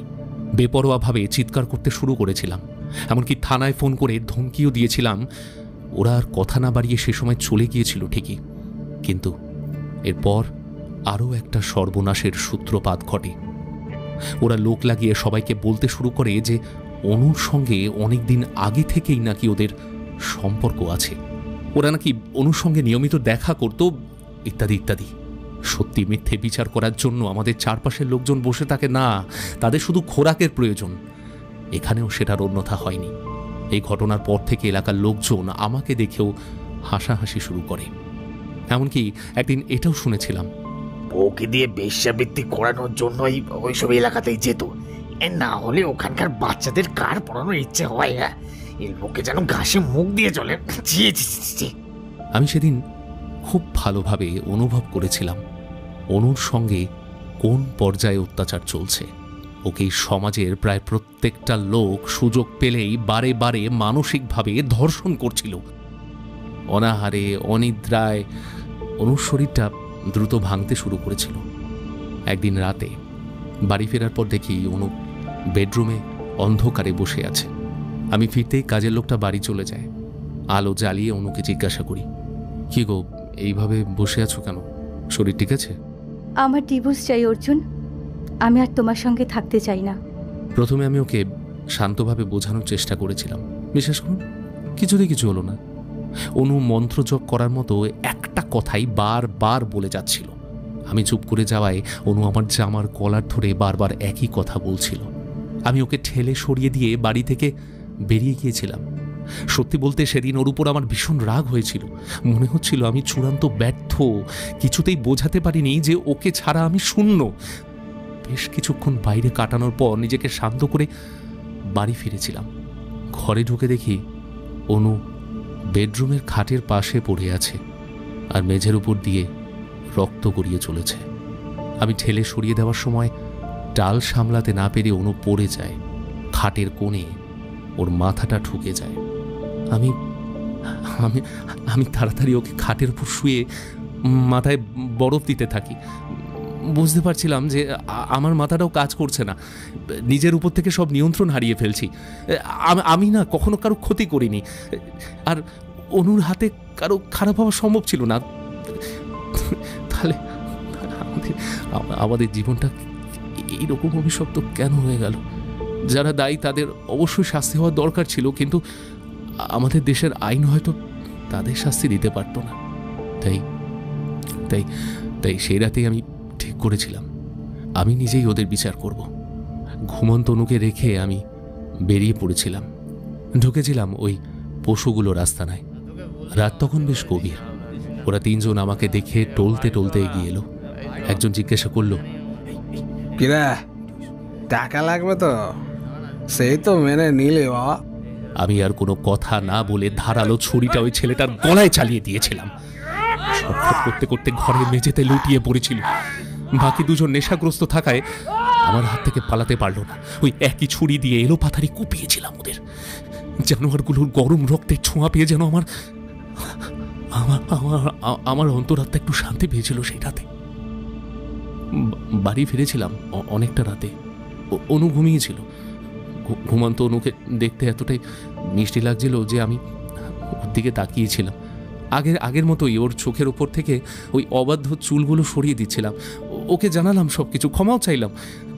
তিনজন ধর্ষককে আমি উপযুক্ত শাস্তি দিতে পেরেছিলাম বললাম ওকে, কিন্তু কিন্তু ওই ওই সমাজ নামক আসল ধর্ষককে শাস্তি দেওয়ার ক্ষমতা আমার ছিল না। আমি ঘুমিয়ে পড়ার আগে অনুর ডায়েরিতে সব কিছুই লিখে ফেলেছিলাম। তারপর ওকে জড়িয়ে ধরে ঘুমিয়ে পড়লাম। কি শান্তি।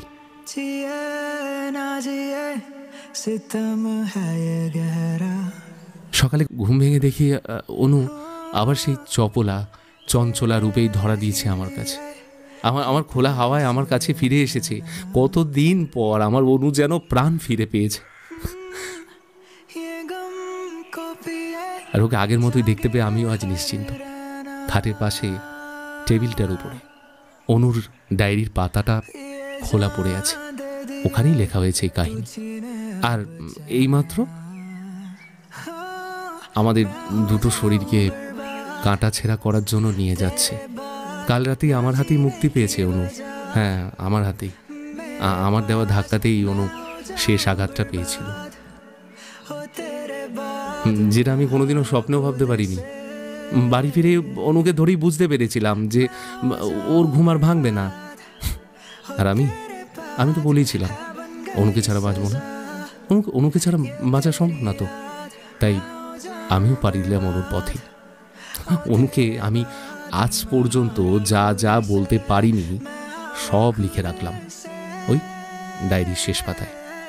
পাগলি আমার, পরজন্মে তোর প্রেমে খব। পাগলি আমার, পরজন্মে তোর হাতে রান্না খাবো। গলায় আটকালে আপসাথের গ্লাস এগিয়ে দিবি। পাগলি আমার, পরজন্মে তোর প্রাচীর হব, সব ঝড়ের আঘাত আমি নেব। তোর আকাশে ফানুস হব, দিগন্ত জুড়ে আলো দেব। পাগলি আমার, পরজন্মে তোর প্রেমিক হব। क्यों तन्हा जिंदगी हम जी रहे, गिरता उठता हूँ मैं हर दिन। जख्म ऐसे तूने ये दे दिए, हाँ मिटा दे ये फासले।